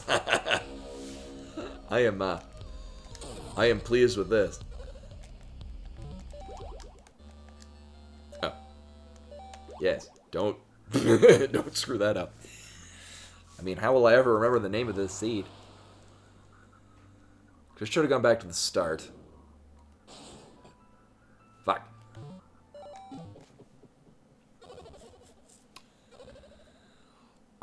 I think we should be good. So even if, so like if Sentinel gives me a problem, we have the scissor beam. The neat thing about Sentinel is if you can't do the traditional means of killing him, you can do a pattern of jumps and using the scissors beam and deal a pretty solid amount of damage to him without actually getting hit at all. You could probably do this with most weapons, but with the scissors beam, it's really easy, and it's difficult to actually miss him.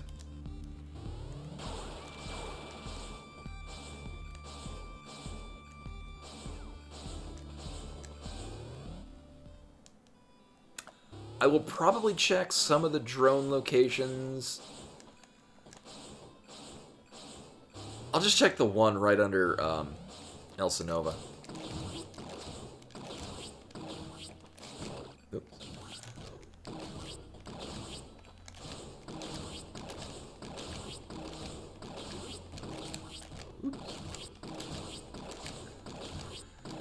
Dashing vertically does add speed to the drone shot, so it makes it a little less terrible doing this without the drone launch extender. But it's not nearly as speed friendly as having the drone launch extender. Back. There we go.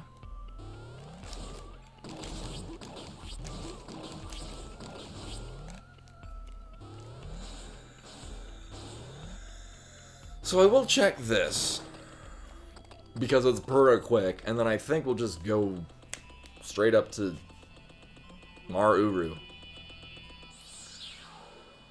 Okay, I mean, I need 5 more of these things, but you know, it could be 5 of these things in the end.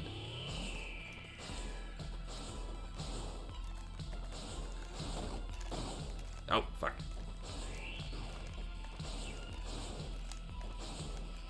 Oh my god. There we go. That was embarrassing.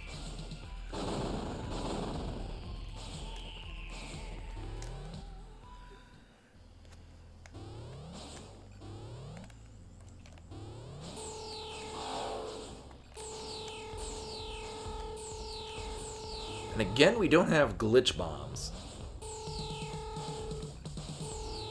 I do like how both these seeds were really nice and quick. Although I like how the first one was also really shitty and still took me like, I don't know, about an hour and a half, and that's including like me having to put on silly hats and other things.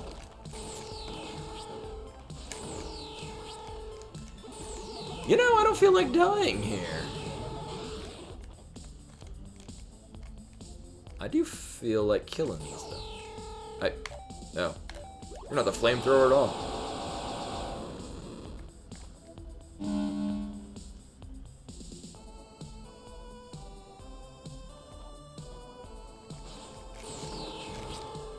Oh, are there? You know, I forgot that that's a thing. I think because we're so always in... Like, I'm never looking for items here. It's kind of like in... It's not like in La Mulana, where there are like areas that I didn't know were there. I think I checked those when I did the 100%, and I've just never thought of it again. Okay. Well, thank you. I will check those this time, because I keep forgetting those are things.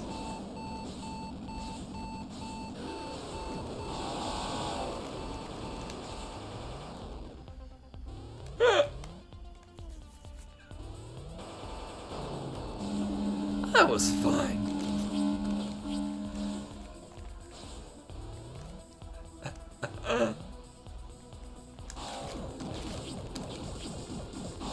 Sutured key.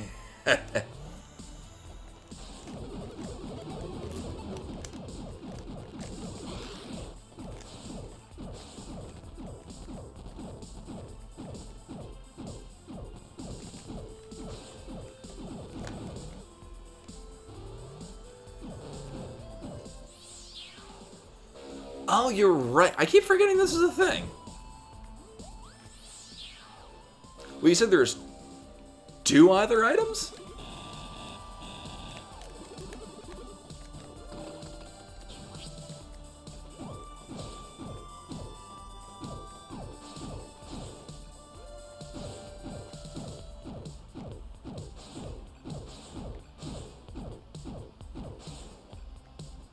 Oh.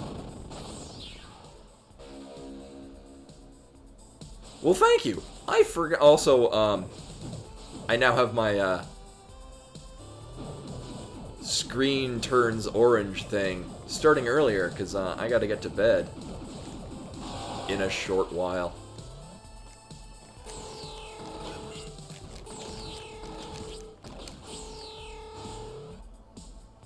Hi, Ferris. Yeah, which treat would you like? We got chicken, fish, turducken.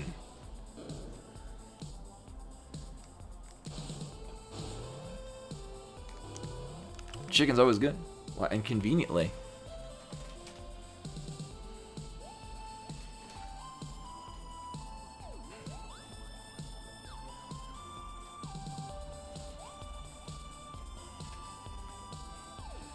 Oh yeah, no, because I used to work nights, but temporarily they need me working on days. Gonna get a treat for Pharaoh. Oh.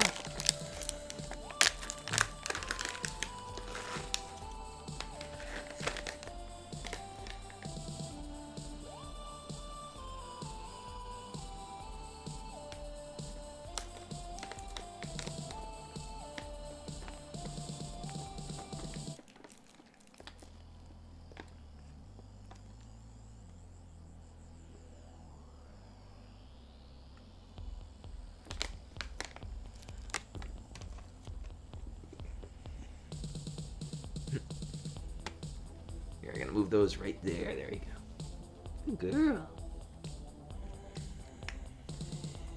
Okay, yeah, it's been a very long, because I did when my very first playthrough of this was a 100% run. It was also when the game had just come out on Steam. So I mean there were PS4 maps, but not a Steam map as far as I'm aware. Now I do have a physical map that came as a part of the Multiverse edition that I got for the Switch. It's over there.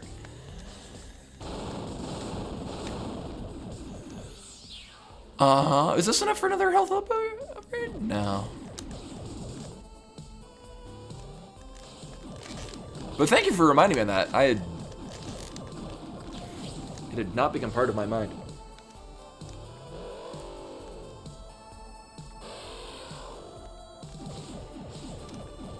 She was thinking about walking over my land.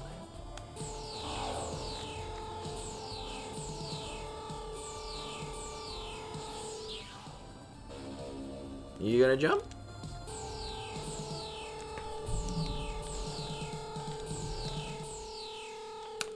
It should be fine. Oh, fucking hell. It's so weird doing this without the drone extender.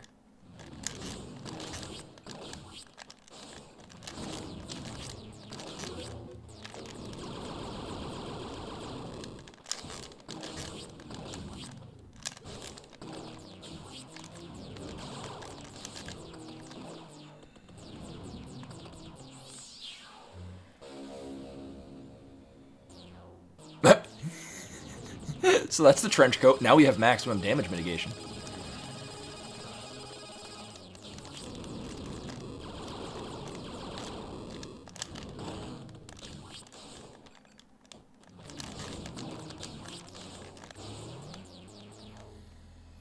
I think they just move slower and they fire slower. I don't think it does anything else, though.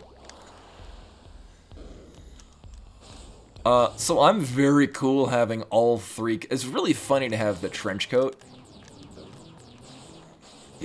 there. Oh, it might do less damage as well.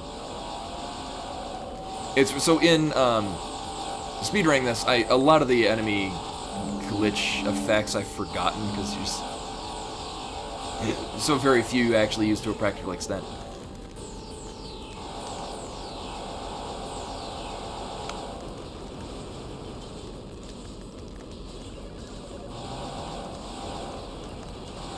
I'm pretty sure that the same thing works on this as it does on Sentinel, where the hitbox actually appears before it shows reaction to being hit. I think.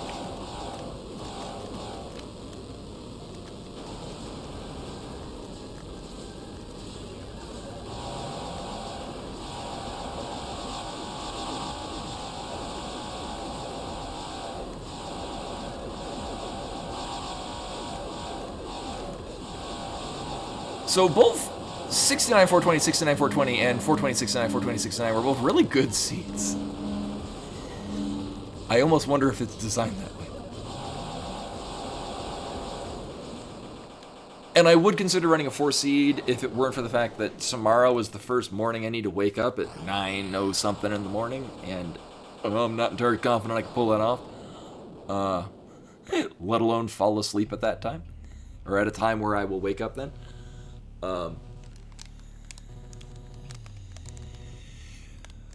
However, all three, we did get 3 seeds, and that went really well. Work starts at 10. So I will wake up because I want to get coffee, and I want to actually be awake. Like, I don't want to, like, fumble out of bed and immediately log in. Yeah. However, the nice thing, and this is why I selected this time slot, is because I work from 10 to 7, which means I then get off of work and then have an hour before the stream starts. And tomorrow, actually I guess it is tonight, tomorrow will be more Paper Mario The 1,000-Year Door, and I think we're going to finish it. Time will tell if we actually do.